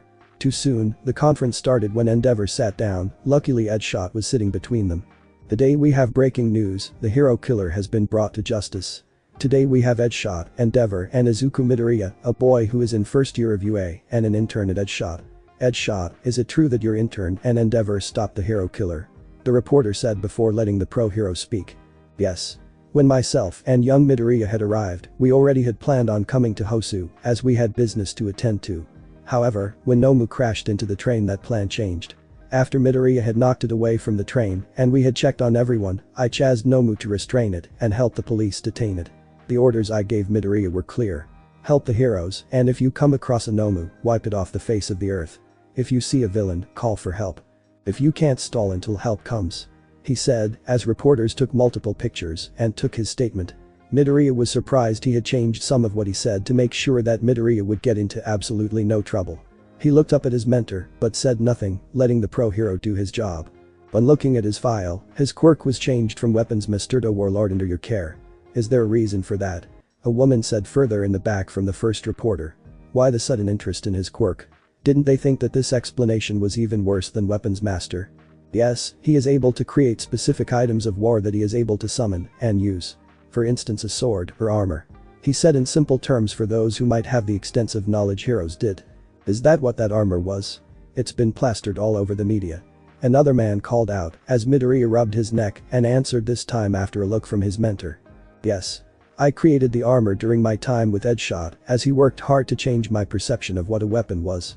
So technically, my quirk is the same, it is just the change in my attitude and beliefs that caused this sudden growth and change. He said, looking directly at the reporter, who looked shocked at the straightforward and confident answer from the student, but nodded. Truth be told, it had taken all his will to get rid of the shakiness in his voice. He may be nervous, but there was zero reason for anyone to know that. Besides that, what happened to lead you to the hero killer? You were given permission to defend yourself and apprehend villains. What led to you and Endeavor beating him? A reporter asked, and even though he knew he was going to have to come up with something, he wasn't prepared. But that problem was quickly solved by Endeavor himself. The boy had engaged the hero killer before I had arrived. I had just dealt with one of the 3 Nomu and was flying around looking for the one that had injured him later on in the evening. I had noticed something white in the alley and closer, able to see metallic wings that had faded from existence before I got there. Arriving, I was able to stop the blade swinging at him and scorched him heavily with my fire. Upon seeing me, he flew into a rage and tried to kill both of us quickly, making multiple mistakes that we were able to exploit. Despite his lack of energy, he was able to get good hits earlier in the fight before he was paralyzed by the villain's quirk. I landed solid hits against him, ending the fight quickly as he had never been against such a power type.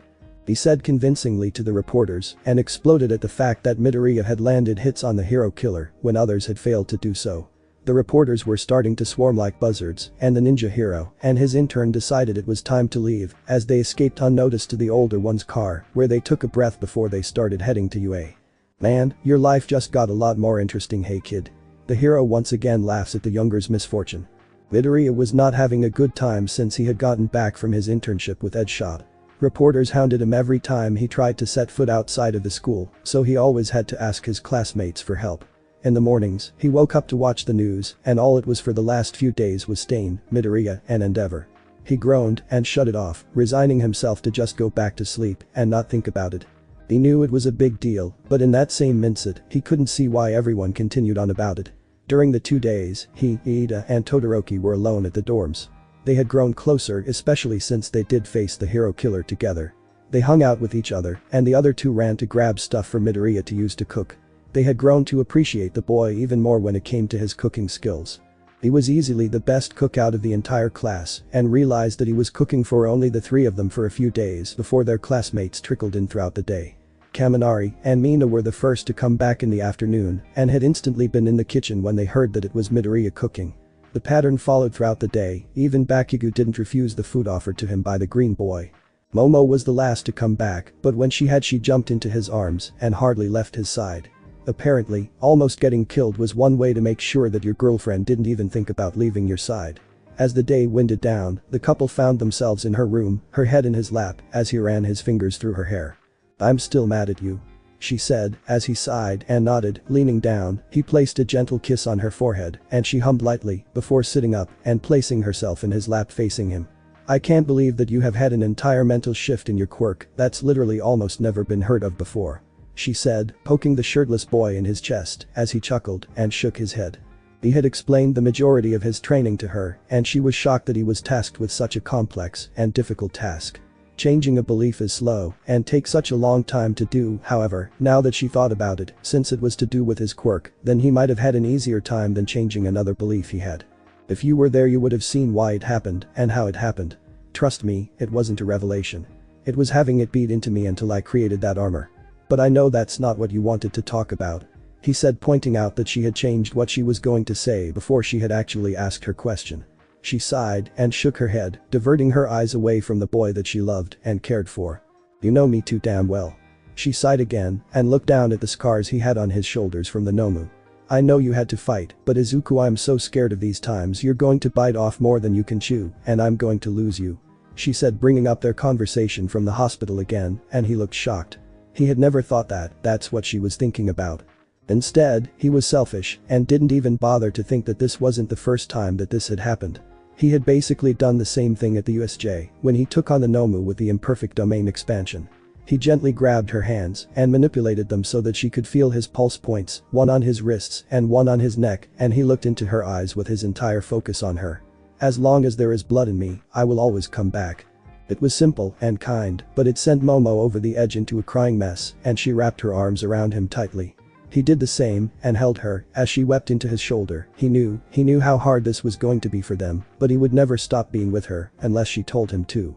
He swore while they were in that position that he wouldn't rest until the villains knew that All Might wasn't the one to be feared anymore, it was him. And if he got as much of a whiff of any of them, they would be taken down.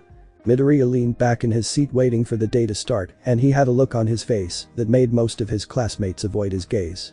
Clearly there was something that the boy was thinking about, something related to his quirk if the half-finished weapons that appeared were anything to go off of. He was interrupted when All Might entered the classroom and announced that they were going to one of the gyms for a race and told them all to suit up. Midoriya walked with Momo, finally snapped out of his intense thinking session and smiled. There was no way that he wasn't going to show off today. He was patched up and ready to go, he had all the energy he needed, and most of all, he just wanted to see the looks on their faces when they saw the armor he could create. Sure, they all knew of it, but they didn't see it in person, as he refused to show them in person just yet. He got to the changing room after saying goodbye to Momo and changed into a tight shirt and pants combo, earning a response from some of his classmates. Yo Midoriya, when did you change your costume? You had that sick armor last time, what happened? Kirishima asked as he changed into his own costume as Midoriya struggled into his, not entirely comfortable with the tightness of the shirt yet. It happened during my time with Edgeshot. He actually convinced Nezu to let my costumes go through the support company he uses now. He said, finally getting the shirt on and messing with it until he finally was able to get it where it was comfortable and not pinching at his skin. The armor had to go since I developed some new things with my quirk. He said as Iida followed suit and left with them. I must admit that when I first saw it, I was surprised, but it makes sense now that I think about it. The armor you make would be much more bulky to accommodate it, wouldn't it? The youngest Iida said as Midoriya nodded. Kirishima looked like that was an acceptable answer and continued on their way before stopping when they saw All Might and getting ready for their races. Midoriya was against Zero, Iida, and Ishido. All of them had insanely good movement, and if he hadn't gotten his armor he may have been screwed. He didn't even notice the stares that he was getting from some of his classmates as some of the girls blushed. They knew he was ripped, but they didn't know how ripped until he came out with entire torso, basically just having another layer of skin. Momo was the worst and couldn't concentrate, having to fan her face as he walked over and hugged her from behind, feeling all of those muscles. Her face lit on fire. He just laughed seeing how red she got and leaned down to whisper something in her ear that couldn't be heard, and the girl looked at him shocked before blushing a brighter red before nodding, looking determined. The rest of the girls looked at the exchange in shock. Sure, they had seen Midoriya flirting with his girlfriend constantly, but doing something so bold in front of them. That was a bit much for the invisible girl and the acid quirk user. Alright. Something happened. Spill. Mina said, dragging the raven-haired girl over to the side as they were still waiting for some of the groups to be decided and some were still fixing some of their gear. The invisible girl next to her voiced her agreement as the rest of the girls looked intrigued, but not nearly as much as the other two. It's kinda a lot. The girl said simply as the girls groaned and tried to press her for more as they knew she and Ryukyu had been seen in Hosu. There had been an entire TV segment on it. The creation user sighed and looked up again before talking over them to get them to be quiet. You all saw the press conference recording, but there's more to it that's being covered up. It was more dangerous than what was said, and let me tell you right now. I don't trust him to not go off and find the league and fight them all. She sighed as the others looked shocked as the girl looked somewhat defeated. I don't think you have much to worry about. Jiru said, shocking them entirely, looking at the girl. I mean, look at him. She pointed to the boy that was unknowingly at the center of their discussion. He looks like he has something on his mind, and I think that something is you. You know, you two weren't quiet last night. I didn't hear the words, but I did hear crying. She decided to forego any type of grace and just came out with it, making Momo look at her shocked. He's not going to do something that stupid again for a long time. The raven-haired girl looked over at her boyfriend and he did seem more mature, like he had really taken the last week to heart. All Might interrupted their conversation and had Izuku's group go first. He waved to her and smirked. She rolled her eyes but waved back as he blew her a kiss. All Might had each student in a different section, about the same distance apart from the civilian that they had to rescue. As soon as the buzzer sounded, Zero started moving quickly towards the civilian using his tape to swing quickly. Ashido made acid come from her feet and was instantly skating towards the civilian, melting the obstacles in her way with ease. Iida was speeding along and quickly overtook the other two, shocking them before they all dropped to the ground as a metal angel swooped past, causing a sonic boom. It was the armor from before, but it was streamlined for speed. It was more refined with metallic elements making it more aerodynamic, letting him fly even faster. Overall, it looked like a more complete set of armor and acted like it too. It looked stronger, but it looked more maneuverable too. Yanking her out of her thoughts was the boy inside the suit of armor. The boy inside laughed and zoomed straight in the sky spinning before diving down to the civilian and next to All Might, who looked shocked at the progress the boy had made. Izuku took off his helmet and shook his hair. He was smiling widely and it made her breath catch in her throat. He looked free, he waited for everyone but flexed inside his armor, the metal shifting ever so slightly. He wasn't able to stand still and let the wings lift him up lightly. He had finally made the armor more like himself. Maybe it was the fact that he felt like he had unlimited stamina from his training with Edgeshot, but he felt like he could take on an army and win. Iida arrived and looked at him shocked. Todoroki looked on with what looked like confusion. He must have spent a lot of time with the two while everyone else was finishing up their internships, while the two were forced back to UA because of their run-in with the hero killer. I thought you said it wasn't ready. Iida asked, panting, as he had tried his hardest to catch up to the boy but failed, simply not having the maneuverability that Midoriya had access to with his wings. Midoriya smiled and flexed the wings and his arms at the same time as they walked back over Todoroki and Momo joined them as none of them were in the next race. It wasn't. I was testing it out last night after Momo went to bed. He said sheepishly under the girl's gaze but smiled when she did. Then I slowly figured some things out and one thing led to another. He said cryptically, making them all groan. Why had he picked up that habit of edge shots? Midoriya cackled and let the armor stay around him, clearly taking pride in it. Inside of the armor he felt like he could step toe-to-toe with possibly even All Might.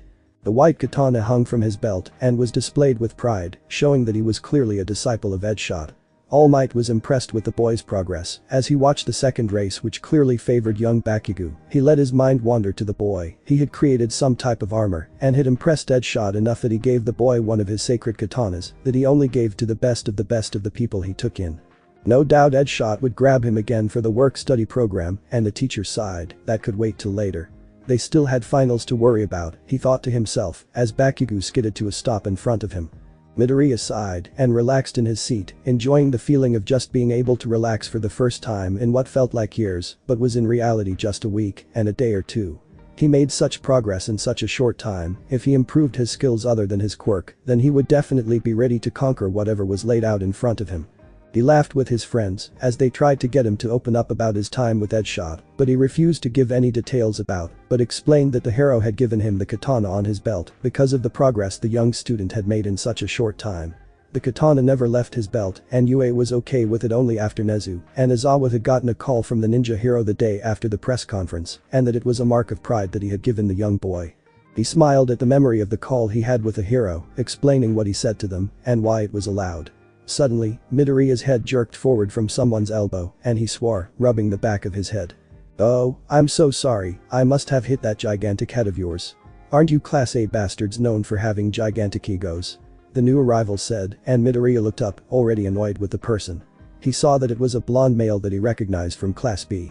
He sighed and stood up. They were equal height, but neither of them knew what the other could do. Listen dude, I normally don't care, but today's been great so far and I don't need a shit stain with an ego the size of Momo's cannons knocking around into me. If it's a fight you want, it's a fight you'll get. He created some brass knuckles and set them on the table before creating another pair and setting on top of the others. There both of us have weapons so that way neither of us is at an advantage. He said before sighing again and looked at the blonde who seemingly was scared stiff. I'm already in trouble with the school and my girlfriend, so I'd like to not kill you and cause even more of those headaches. So let's go our separate ways before I put you next to Stain in the hospital. Okay. He said with a slightly annoyed expression before sitting down, as Monoma ran off. Kendo looked on from where she was standing. She was rather impressed with the boy, but maybe the threat of fighting the boy was a bit much. She had never seen anyone deal with Monona so quickly before. Granted, he threatened him with a fight and possible bodily harm, but he managed to not scare the other boy too much. She sighed and shook her head. Going back to her class, she wondered just who Izuku Midoriya was. Said boy sighed again before yelping as his girlfriend whacked him on the head and scolded him. But it's been such a good day. The boy complained as the girl rolled her eyes and looked at him with a stern gaze, making him shrink away as the others laughed and the boy began muttering to himself again. Seriously, what is with you people laughing at my pain? He muttered slightly, but used exaggerated hand motions, making the entire situation funnier, even making Todoroki laugh a little. Alright. Your finals are coming up, and with that there is now a reward on the line for you all. Aizawa told his class, making all of their heads perk up at the new news. Aizawa didn't give out rewards often, but when he did it was often worthwhile to pay attention and find out how to get it. Your finals are tailored specifically for you. We had to change our original 2 ideas, and this is what we came up with. I will not give you hints, I will not tell you what to practice, that is for you to decide. We are giving you this entire week after the paper portion of the test to get ready for it. That means quirks, ideas, strategies, and different aspects of hero work. He announced, and suddenly they felt greatly intimidated. It sounded like they were going to be challenged to the highest point they could, and if they messed up it wouldn't work out well for them. However, this caught their attention again. The reward for passing your practical will be a trip where we will train your quirks more, and it will be like a training camp. But if you don't pass, then you will not be going. He said, looking at them all seriously, making sure that they all knew he was serious. Midoriya gripped his desk lightly in anticipation. He had been trained by one of the best heroes in Japan, and he put in his own training. He felt like he was never more ready than that moment. The week passed by quickly as they prepared for their first round of finals, which were a week earlier than the rest of the schools, as the hero courses did have to do practicals. Quickly the weekend shot past, and it was just training from that point on. By the end of the creating duo, as the class liked to call them, simply went to one of their rooms and slept until the next morning. Finals came quicker than they expected, and they were brought to a testing site with their costumes on, as Aizawa and surprisingly Nezu stood waiting for them to get there. Then the twist came. We know what you are good at and bad at. Some of you are excellent at power and fighting, the principal said while looking pointedly at Midoriya and Bakugo. While some of you are better at rescue. The principal then turned to Uraraka and Tsu. That is why today you will be taking on challenges that directly attack your weakness, and why not start off with the best example. Midoriya, front and center. The principal said with a slightly evil laugh that made the boy gulp slightly. What is your biggest weakness? He asked, looking up at the boy. Midoriya looked like he was thinking for a second before finally answering back. I'm not that good at rescue. I treat my quirk like it's my personal weapon stash and forget that those weapons had other purposes than just for fighting. He said, and his homeroom teacher nodded before speaking up. All of you into the monitoring chamber, Midoriya follows me. Aizawa said, as Midoriya followed him into the city. Well, you did rescue Iida and Native, you greatly did so well fighting. Well, that may be a part of rescue. What happens when your quirk is overused? You gotta think of a way around it. So, no quirk for this. Instead, rescue as many people as you can while wearing these weights. His teacher said, giving him the barebones instructions and heading back to the monitoring room. Start when you hear the buzzer. The teacher called over his shoulder as the student put on the weights. They weren't too bad, but they would definitely get heavy over time. He sighed and waited for the buzzer before taking off. While Mr. Midoriya was correct in the fact that he is not that great at rescuing people, he also has another flaw that will come to show. Nezu said, as Aizawa entered the chamber, looking at the students who looked confused. Momo in particular was thinking of anything that would otherwise be considered a flaw in his hero work. He worked well with his quirk and others. He took the route that made sure he would be able to help as many people as possible. Sure he did. She stopped thinking, and her head snapped to the screen to see her boyfriend running, wondering why he wasn't using his quirk. Ms. Yaoyorozu, you've seemed to figure it out. He overuses his quirk, and because of that he doesn't really know how to face a crisis without it. She breathed out suddenly, having her eyes glued to the screen, watching as her boyfriend struggled to lift a boulder off an actor, while reassuring him that everything was going to be okay. Once he overuses his quirk, his body gets heavy and seems to drag behind him. He gets tired and struggles more. She elaborates, and suddenly everyone is worried about their own tests. If these tests were made to attack their weaknesses, then they would be in for it.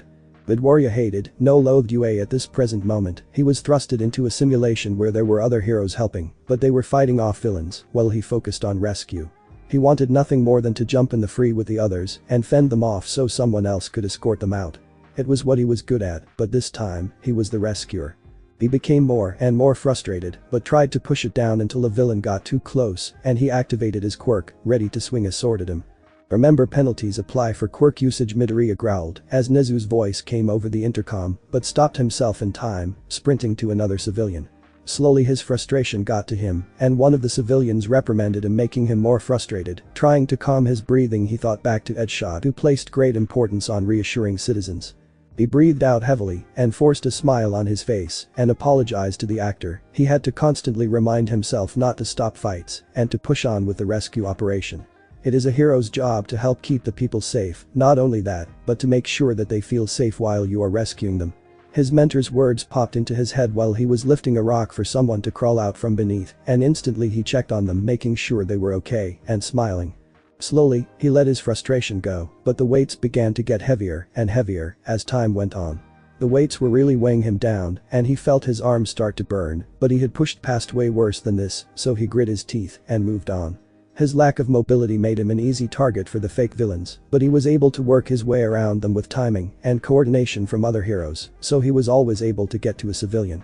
Whenever one caught sight of him, they made sure to target him, so he just ran to the nearest hero and let them engage so he could slip past, making sure he got to the civilian in a good manner without a villain attacking both of them.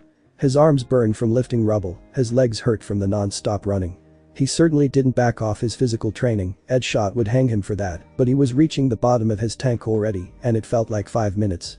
After what felt like the 50th civilian, he dropped to his knees. How had the timer not buzzed again? He slowly got up and pushed himself to run, getting to another civilian who just seemed lost and guiding them to the exit. The constant running made his lungs burn, while his shoulders ached to the point that 10 pounds felt like 100. He dropped to the ground just near the exit zone after the civilian had exited and tried to get up but couldn't. He tried crawling, but his body failed him. He punched the ground and tried to force his body up, but his hand slipped. He dropped and the buzzer sounded. As soon as he hit the ground, he breathed out in relief when someone undid his weights and he just laid there, Nezu congratulating him on a job well done. He rolled over and let his friends pull him up. His legs were wobbly, but he was going to make it to that room on his own 2 legs if he had anything to say about it. Kirishima and Iida looked at him worried before letting him walk into the room. He grinned, but knew he looked like shit and lopped himself on the ground leaning against a wall. Momo wasn't there, but he could see that she and Todoroki were in the same area. He knew that this was to test her confidence, and while he was comfortable, he was still slightly worried. He leaned up against the wall and slid up leaning against it, wanting nothing more than to sleep, but refusing to do so until he saw her final. He yawned and leaned against Iida, who supported his friend. Midoriya muttered his thanks as he saw Momo and Todoroki run out into the town and get absolutely demolished by Izawa in their first engagement while going with his plan. Momo was able to get away from Izawa, circling around back to the bi-colored boy, letting him down from Izawa's trap, making sure to avoid the caltrops. He watched with bated breath as she came up with a clever plan to trap their teacher, cheering when they managed to stall him long enough so that they could get away and run out of the exit, passing. Midoriya sighed and smiled. Her confidence had taken a massive hit while fighting against Tokoyami, and while she had managed to keep some of it intact, this would definitely help her. Kirishima let him lean on him as Iida left for his test. Momo walked in smiling and laughing with Todoroki before looking at her boyfriend and running over and hugging him. "You look like shit." She smiled as he chuckled and helped him walk over to the resting area of the room, letting him slide down the wall while she sat next to him. She finally looked at him and noticed that he was covered in soot from the fires from his test. His costume had some tears and there were multiple scrapes and bruises all over his arms. His jawline was scratched and bruised from a punch from a villain he failed to dodge during the later part of his test. "Yay, I feel like it too." He laughed and she gently grabbed his hand, squeezing it. "Plus, I only get to know my score after everyone else pretty much because my test required the points from the actors and such," he said and leaned his head against her shoulder, finally able to get some rest after his test. "You'll be fine. From what I saw, you never gave up, and even when you activated your quirk out of instinct, you forced it back down and took on the challenges, as you should have in that situation." She reassured him as he nodded slightly before she heard his breathing even out and he fell asleep. She gently created a small pillow and put it under his head. As their friends went through their finals, some of them had to work in groups with incompatible quirks or people they didn't know. Some had to go alone and deal with their own faults while helping, protecting, or fighting. Overall only a few failed. Kaminari, Mina, Kirishima, Sato, and Shiro. Bakugo had actually passed. It seemed like whatever best genist had beat into the boy, he had actually taken it to heart. The boy came back much more calm, but still volatile, loud, and abrasive. He was given a task to protect and rescue citizens while causing minimal structural damage. He had done little damage, and while there was some, he had done a rather decent job overall. Midoriya had done well and achieved a high score. While not achieving the highest score, he had done well enough to pass, and when the boy woke up he smiled before stretching and popping all of his joints. Good job all of you, I'm rather pleased with your improvement. All of you have shown at least some improvement in your abilities and were able to take control and conquer your weaknesses. Additionally, good news for you who failed, you'll be going on the trip too. Aizawa announced to the cheers of those who had failed before stopping at the man's smirk. But you will be taking supplementary classes that will be added to the end of the day after all the training. They shivered at the tone of the man and became worried about what those classes would entail. They nodded knowing that they would definitely be in for it, but they needed it. The rest of their class passed, but they hadn't. Well, at least I can still do something without my quirk, huh? He laughed as they walked back to the locker rooms, and he went into the men's quickly and sat down, slowly taking off his costume and setting it into the case, getting it ready to send to the support company to get it fixed up again. Edgeshot made sure he had a direct line to them so that he could get repairs and improvements within days of needing them. He groaned as he peeled off the shirt, leaving the pants on while he changed into his shirt. They were free to head back to the dorms, but he was sore even after he had visited Recovery Girl. He was just so tired. He managed to get the pants off and slip on basketball shorts. He yawned and leaned against the cold locker. The metal felt good against his skin, and he really didn't want to put a shirt on. He would put it on when he was cold, but right now, being cold felt fantastic. His ears picked up Mineta being pervy again and said, standing up ready to deal with the pervert. He grabbed Bakugo and they walked over to the runt. "Mineta, what are you doing?" he asked kindly, a tick mark forming on his forehead while looking at the boy who was trying to work a camera into the ceiling. "And nothing," he yelled, surprised, and dropped the camera, which Bakugo caught and destroyed in seconds. The grape looked sad at the lost camera, but that look turned to panic as he was dragged down by Midoriya, who forgot about his soreness and threw the grape out of the doors. "Katsuki, tag team?" he said, forming a singular gauntlet, this time with enlarged knuckles. "Izuku, best idea ever. I get dibs on first though. Pink cheeks is off limits," he growled as the boys growled. Around them the guys looked shocked at the declaration, while Izuku smirked. He knew. Of course he did, it wasn't that hard to see the glances between the two. Bakugo walked up and started to bounce the grape around with explosion after explosion. He passed him to Midoriya, who took a leaf out of All Might's book and smashed the little bastard into the ground. "Thanks for making it easy on me." Midoriya smirked at the protective glare that Bakugo had, which switched to a softer glance when he saw the girl he mentioned earlier. The girls had come out and watched the beatdown on the grape, cheering the two on. Despite what was going on, it was great stress relief for all of them, excluding Mineta, after a few stress-filled hours. Aizawa simply sighed as he watched the exchange. He simply didn't know why Grape didn't give up. Izuku groaned as Momo dragged him excitedly to the bus at 5 in the morning. He certainly was not a morning person, especially since the girl's alarm woke him up at 4. "I'm jealous that you're this energetic in the morning," he muttered as he let himself float in his armor, the wings of the suit keeping him up as he let his helmet rest in his hands with his and Momo's backpack. The girl lagged and simply dragged him faster through the air. He eventually landed, letting his control drop, and walked in his slides onto the bus. Mostly everyone was fully awake at this point, but a few of them, mostly Midoriya and Bakugo. Momo was animatedly talking to Jiro as Midoriya just laid his head on her shoulder until their teacher took roll call. "Remember, this is not supposed to be an easy field trip. This is a training camp and Class 1B will be there, so play nice," Aizawa said, smirking, pointedly looking at Midoriya and Bakugo. The two didn't seem like they were going to get a break today. Midoriya just grumbled about a stupid blonde-haired, blue-eyed bastard looking for trouble. It wasn't his fault that Monoma seemed to always try to antagonize him all the time, and Bakugo was just rough around the edges and took everything on the chin before swinging back harder than they had. The bus started to pull out of the school, and on their way, Midoriya put his headphones on and turned it up lightly. "Way Back Home" by Sean came on, and he sighed happily, letting the music just wash over him.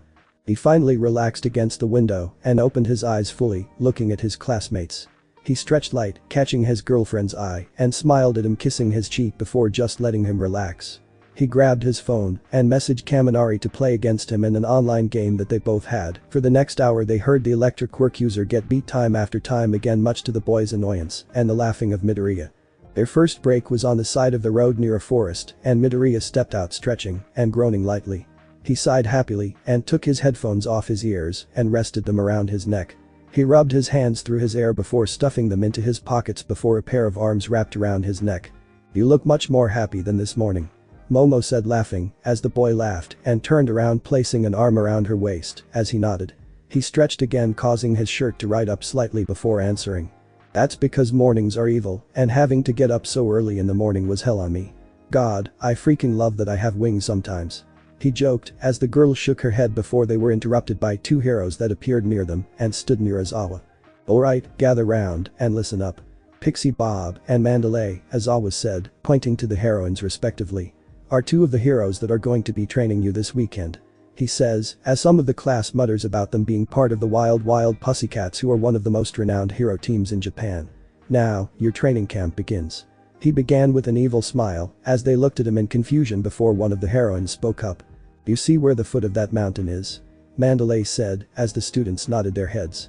"Get there by noon," she said excitedly as the ground shifted underneath them, tossing them down to the forest below. Midoriya was able to grab Momo and create his suit of armor, floating them down to the ground. Bakugo used his explosions and grabbed Uraraka, dropping to the ground and letting his legs absorb the impact, and Todoroki created a slide of ice he and Iida used to get to the ground while everyone else hit the ground somewhat hard. Midoriya let Momo stand before running and checking on his classmates. "Is everyone alright?" he yelled, checking the students furthest away from the center of the group, getting them closer together before Tura yelled out and her sleeve pointed behind him. In an instant, his armor was created and he kicked, along with Todoroki's ice, Iida's own kick, and Bakugo's explosion. Dirt rained down as the dirt monster became no more, and they heard a call from above. "Oh yay. There's dirt monsters you have to face too. Good luck," Pixie Bob called and walked away. They heard the bus and a car drive off as some of them groaned and started to get up, dusting themselves off before getting ready to get going towards the direction the heroine had pointed. "Wait, hold up," Midoriya said suddenly as he took off the helmet and let his hair flop out. Damn, he really needed a haircut and a shave. Now that he was aware of it, that was gonna bother him the entire time until he actually did it. "We need to form a battle plan, otherwise we're gonna get swamped and it's gonna be miserable," he said, looking for anyone who disagreed with him. When none arose, he sighed and nodded. "We should have long range and scouting in the middle. That means Aoyama, Ashido, Shoji, Jiro, Shiro, Kota, Mineta, and Momo in the center," he said, as everyone nodded. Despite not liking it, Momo knew that she had more of an advantage at range than in close quarters combat, so having her close to the center was definitely a better idea. He sighed, so far so good. "Next, we need to cover our front, sides, and back. Our backline should be Todoroki and Iida. Not only do they have the speed to catch up, they also have the ability to cover our backs," he said, as he nodded. Todoroki looked like he was thinking for a second before nodding along with Iida. "Our flanks should be covered by Hagakure, Kirishima, Ejiro, and Asui on the left, while our right should be covered by Sato, Tokoyami, Kaminari, and Uraraka," he said, as the two groups nodded and formed around the small group in the center. "Hey weapons bastard. Forget about me," Bakugo growled and glared at Midoriya before stalking up to him and getting in his face. The green boy just smirked and leaned his head a bit more, not knowing when he got slightly taller than the blonde.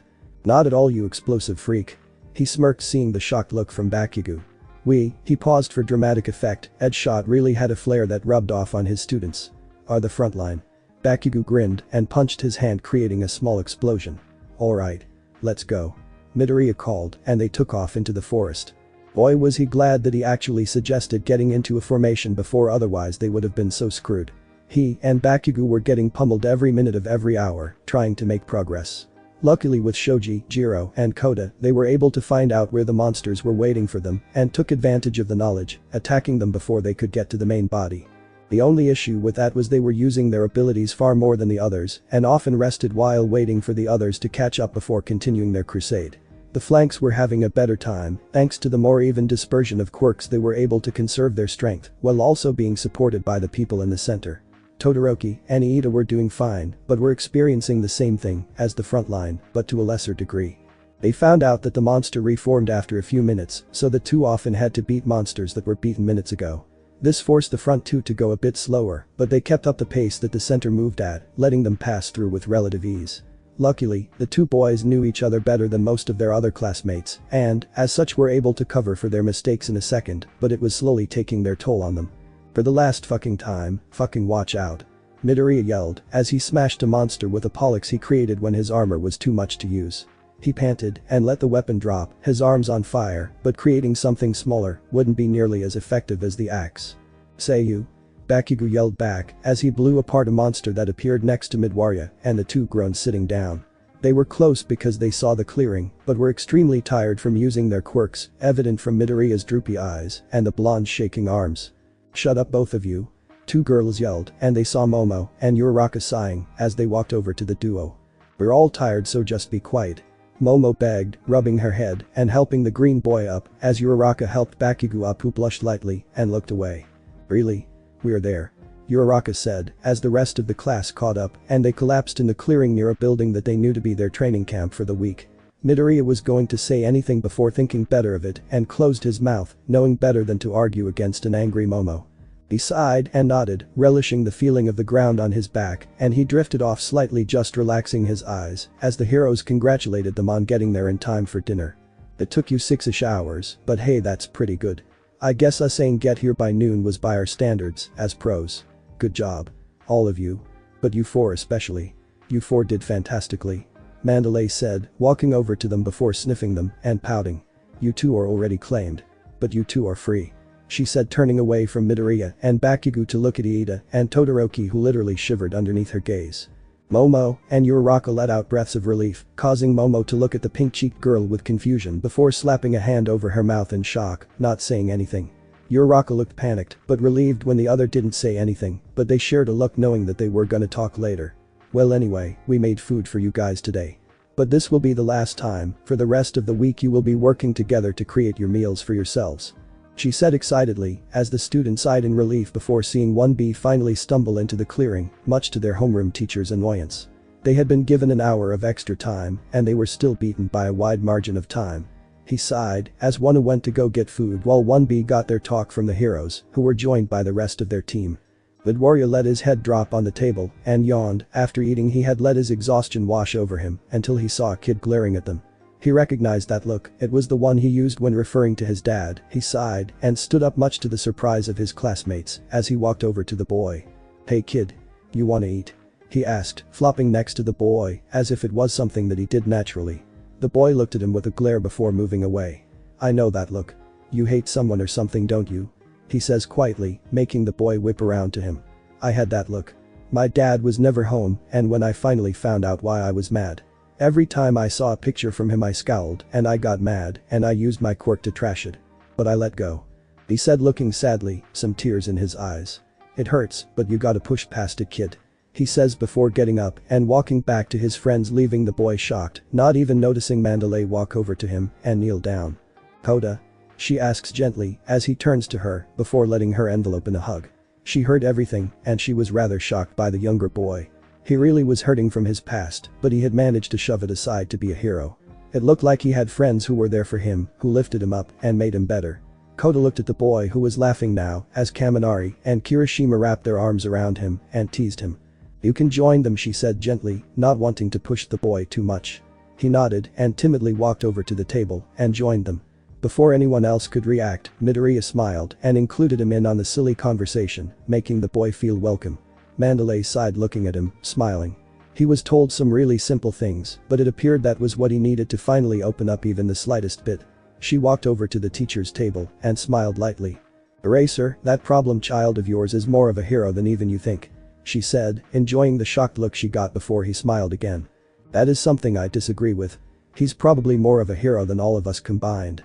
He said as the friend group got up and started to toss around an American football Yaoyorozu made. Koda actually throws the ball to the students and laughs at Midoriya getting tackled by Bakugo. He was included in everything that they did before the groups had to leave to bathe. Midoriya bent over slightly and smiled at Koda before giving him the ball and ruffling his hair before putting the boy's hat back on and walking away, waving at the boy, who ran over to the teacher's table happily.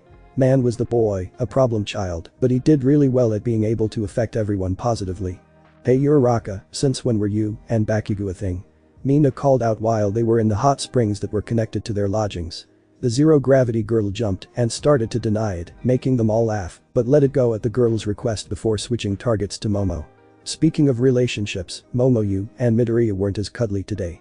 Mina said looking at the girl, but was shocked when the raven-haired girl just shrugged. We were really busy preparing for finals, and now the trip, we didn't have time during the day. She shrugged before realizing her mistake, and the girls suddenly swarmed her like a pack of vultures. Well, they're lively. Midoriya laughed as he heard them all yelling about something as the guys just relaxed and laid around enjoying the hot water. Indeed, I wonder what they're talking about, Iida said as sat with only parts of his legs in the water, keeping his mufflers above the water level. Shoji created an ear that reached higher in the sky and he started laughing before he shrunk the ear back, the guys looking at him expectantly. Never took you for a guy to live in someone else's dorm, Midoriya. Shoji laughed and Midoriya paled, the rest of the guys turning their heads towards him. Looks like we found our topic of discussion, the normally silent boy said as he laughed again. Yay. I'll explain. The boy sighed before punching Mienta for making a perverted comment and having Zero wrap him in tape. It started off after Hosu and the hero killer, he started, and Todoroki and Iida shivered despite the hot air. Momo got really mad at me for doing that stupid shit against a hero killer and literally burst into the hospital room, he said as the three shuddered at the memory. But she made me promise a specific thing and I refused to break that promise to her. But getting back to the main thing, it's just a way to say that I won't risk it, he says seriously as they all nod, even Bakugo looking impressed. That's so manly, Kirishima said and looked at Midoriya seriously before standing up. So you really freaked her out, huh? He said slowly before sitting down and looking at the green-haired boy who nodded and sighed. It'll probably happen again, but I promise to do my best to not purposefully do something stupid anymore. It's not fair to her or my mom, who's been hanging out with Explosivo's mom too much, he muttered and rubbed the back of his head subconsciously while everyone laughed and nodded. Bakugo grumbled about Midoriya not having to deal with that type of attitude his entire life at least. They all relaxed again until they trickled out Midoriya walking out with Kaminari and Iida. Midoriya threw on his shorts and no shirt, creating a knife and casually flipping it. It was a little training exercise he created to help his hand-eye coordination and how long he could make an item. Oh Midoriya, there you are. He heard someone call and saw Mandalay behind them and he grabbed the knife before letting it dissolve. Hey, did you need me for something? He asked politely as she shook her head and just waved him over. He waved to his friends and walked with the pro-heroine. Thanks for talking to Koda, he actually hated heroes until you came along. He never wanted to talk to one and he hated them, but you opened him up somehow. Thank you, she said genuinely as he nodded and smiled. I experienced something similarly to what he's going through emotionally, the difference was that my mom was there for me. He smiled thinking about the woman who raised him, instead of the crier she was when his dad was around she turned into a badass. She went from thick to thin, she developed an attitude of she could do anything and that her son was so important to her that she would sacrifice the world for him. He loved her so much and was grateful that she raised him like she did. It took me a long time to realize what I told him, I just want to see the kid go and be a hero in his own way. He smiled as Mandalay smiled and nodded. Well, I'll let you get back to your class. Have a good night, Midoriya, she said kindly and left as he went into the boys' room and yawned. What did Mandalay need, Midoriya? Kaminari asked as Iida looked at the new arrival with a questioning glance. Nothing at all, he said smiling and laughed as the boys rolled their eyes, Edgeshot had too much of an influence on him. But what do y'all want to do? We still have an hour before lights out, he asked and the guys shrugged their shoulders till 1B came in. Hey, Midoriya said, simply taking a drink out of his water bottle and waving at the new arrivals and getting 1 or 2 waves back. Man, he hoped the girls from 1B were more chill than the guys, he was really tired of the constant strain between the two groups. To prove his point, Monoma and Bakugo started arguing causing both classes to groan before Midoriya stepped up walking over creating a policeman's baton. His arm screamed in pain, holding up 2 warhammers sucked, but holding 2 in each hand was even worse. It was midday and it was the first day at the training camp. He had Tiger and Pixie Bob training him. Tiger for the physical strength aspect and Pixie Bob for the quirk part. He had to lift weapons as weights and do abnormal exercises for his strength, while he had to constantly shift his weapons and create new ones constantly. He was exhausted, his improved stamina from his time with Edgeshot couldn't stand up to their training regimen that they had given him. Mandalay saw his little training exercise and so after everything was done and over with he had to do that forcing himself to keep the dagger in existence until he went to bed. Lunchtime. He heard Tiger yell, and he sighed instantly, letting the warhammers drop to the ground, dissolving before they left a dent in the dirt. He rubbed his sore muscles, but created a dagger and started to mess with it, tossing it in the air before catching it, letting it spin. He dodged a sudden stream of water from Kota, and he laughed. "You almost got me there," he called, and the boy stepped out looking determined but excited. "I'll get you before the end of this week," the boy said as he walked with Midoriya before getting mesmerized by the knife flipping in the air. The two had struck up a deal that morning. Midoriya saw the kid using his quirk and came up with an idea when the boy started to look defeated. If he was able to train his quirk and hit the older boy with it, then he would show him his wings again. The boy saw the armor once and was instantly infatuated with them, confused at the mechanical appearance. The two arrived at the dining area and began to help with lunch, Kota filling pots with water while he used the knife to cut up the vegetables and other ingredients, while Momo also helped him out. The two were slightly frustrated at how busy they were and couldn't really spend any time together, so they made sure to spend at least meals with each other. Midoriya. He heard his name called and looked at Pixie Bob. He let his knife dissolve and cleaned off his hands before conjuring another knife to practice with before walking over to the heroine. "I think it's time you work on those special moves of yours, that armor, and you call it a domain expansion, right?" He nodded in confirmation, and she nodded. "See what's changed with the domain expansion first, then I want you to try to figure out how to summon only different parts of the armor. It's easier to summon a whole than a part, so it will challenge your control more than anything," she said as he nodded again, smiling at the idea of being able to summon only parts of his armor. He actually never thought of it before. He walked back over to Momo and started to talk to her again. "So how's training going?" she asked as he started to cut the ingredients again. Even though he used weapons all the time, she was shocked by the amount of knife skills that he had, but then again he was rather good at cooking. Good, basically just strength training mixed with quirk training mixed with a lot of stamina training. "What about you?" he asks and puts the chopped ingredients into separate bowls for Bakugo to use as he was cooking with Uraraka at the moment for the classes. "Just a lot of what you're doing, but I'm also eating as much as I can, so that way I can have more to create things from, if that makes sense," Momo says as she stretches as they walk away as they finish their job and go to sit down under a tree for a bit until they get to eat. Midoriya nods as they walk and sits down leaning his back against the tree, and Momo sits in front of him slightly, letting her back rest against his chest. He wraps his arms around her and smiles, able to relax for the first time in a while since the morning. "So, when we get back we do have the weekend to ourselves. What do you want to do?" she asked, letting her head drop back onto his shoulder as she watched the clouds. "I don't know. We could go shopping for some new clothes. I've been wanting to get some stuff for dates and stuff. Or we could go to a cafe or restaurant," he said as he closed his eyes, enjoying the slight breeze blowing through his hair as she nodded as best as she could. "We haven't gone out in a while, so we could probably do a few things while we're out," he says simply and lays there, letting his arms pull her closer to him. They simply laid there waiting for someone to call them for lunch and managed to get up and drag themselves to the benches before digging in. Even if Midoriya was a great cook, Bakugo wasn't going to allow him to cook with him, trying to prove he was better at cooking. After an incredibly short time, they had to split off again and continue their training. Midoriya sighed and kissed Momo before walking to his clearing between Tiger and Pixie Bob. Midoriya groaned as he flopped on the bed. The training he had done today was worse than normal.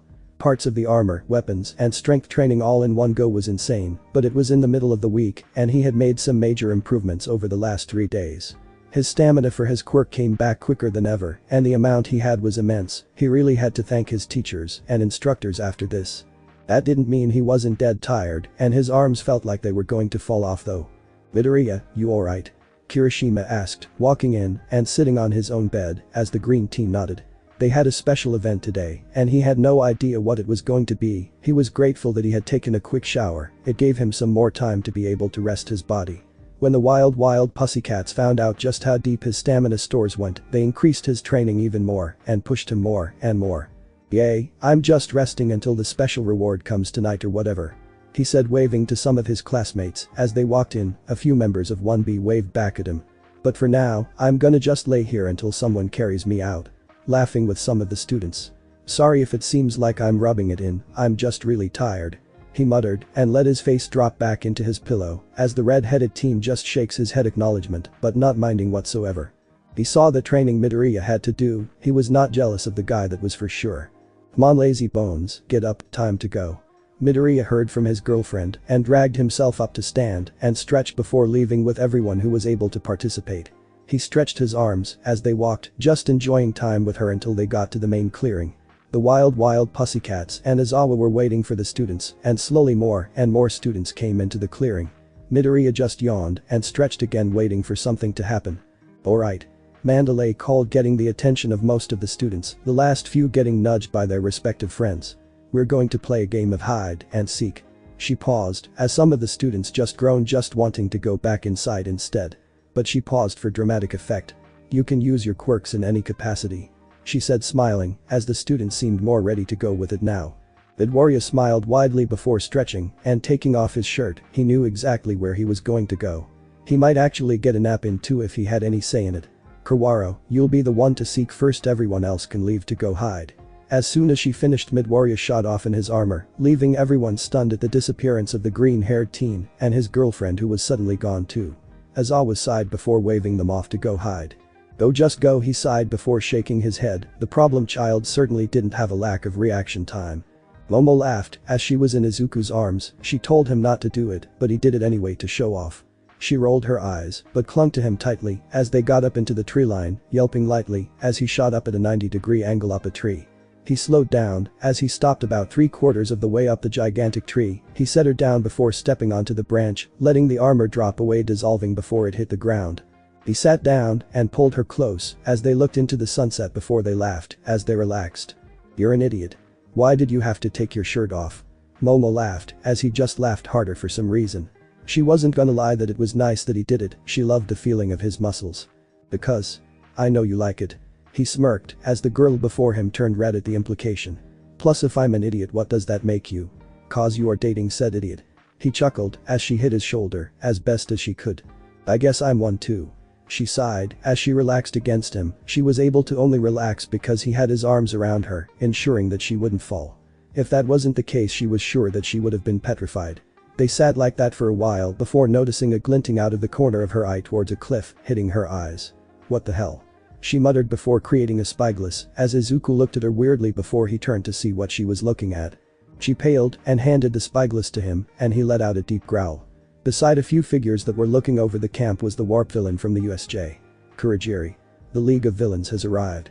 Thanks for watching my video, and make sure to check out the author of this fanfic. Link is in the description. See you next time. Till then, sayonara.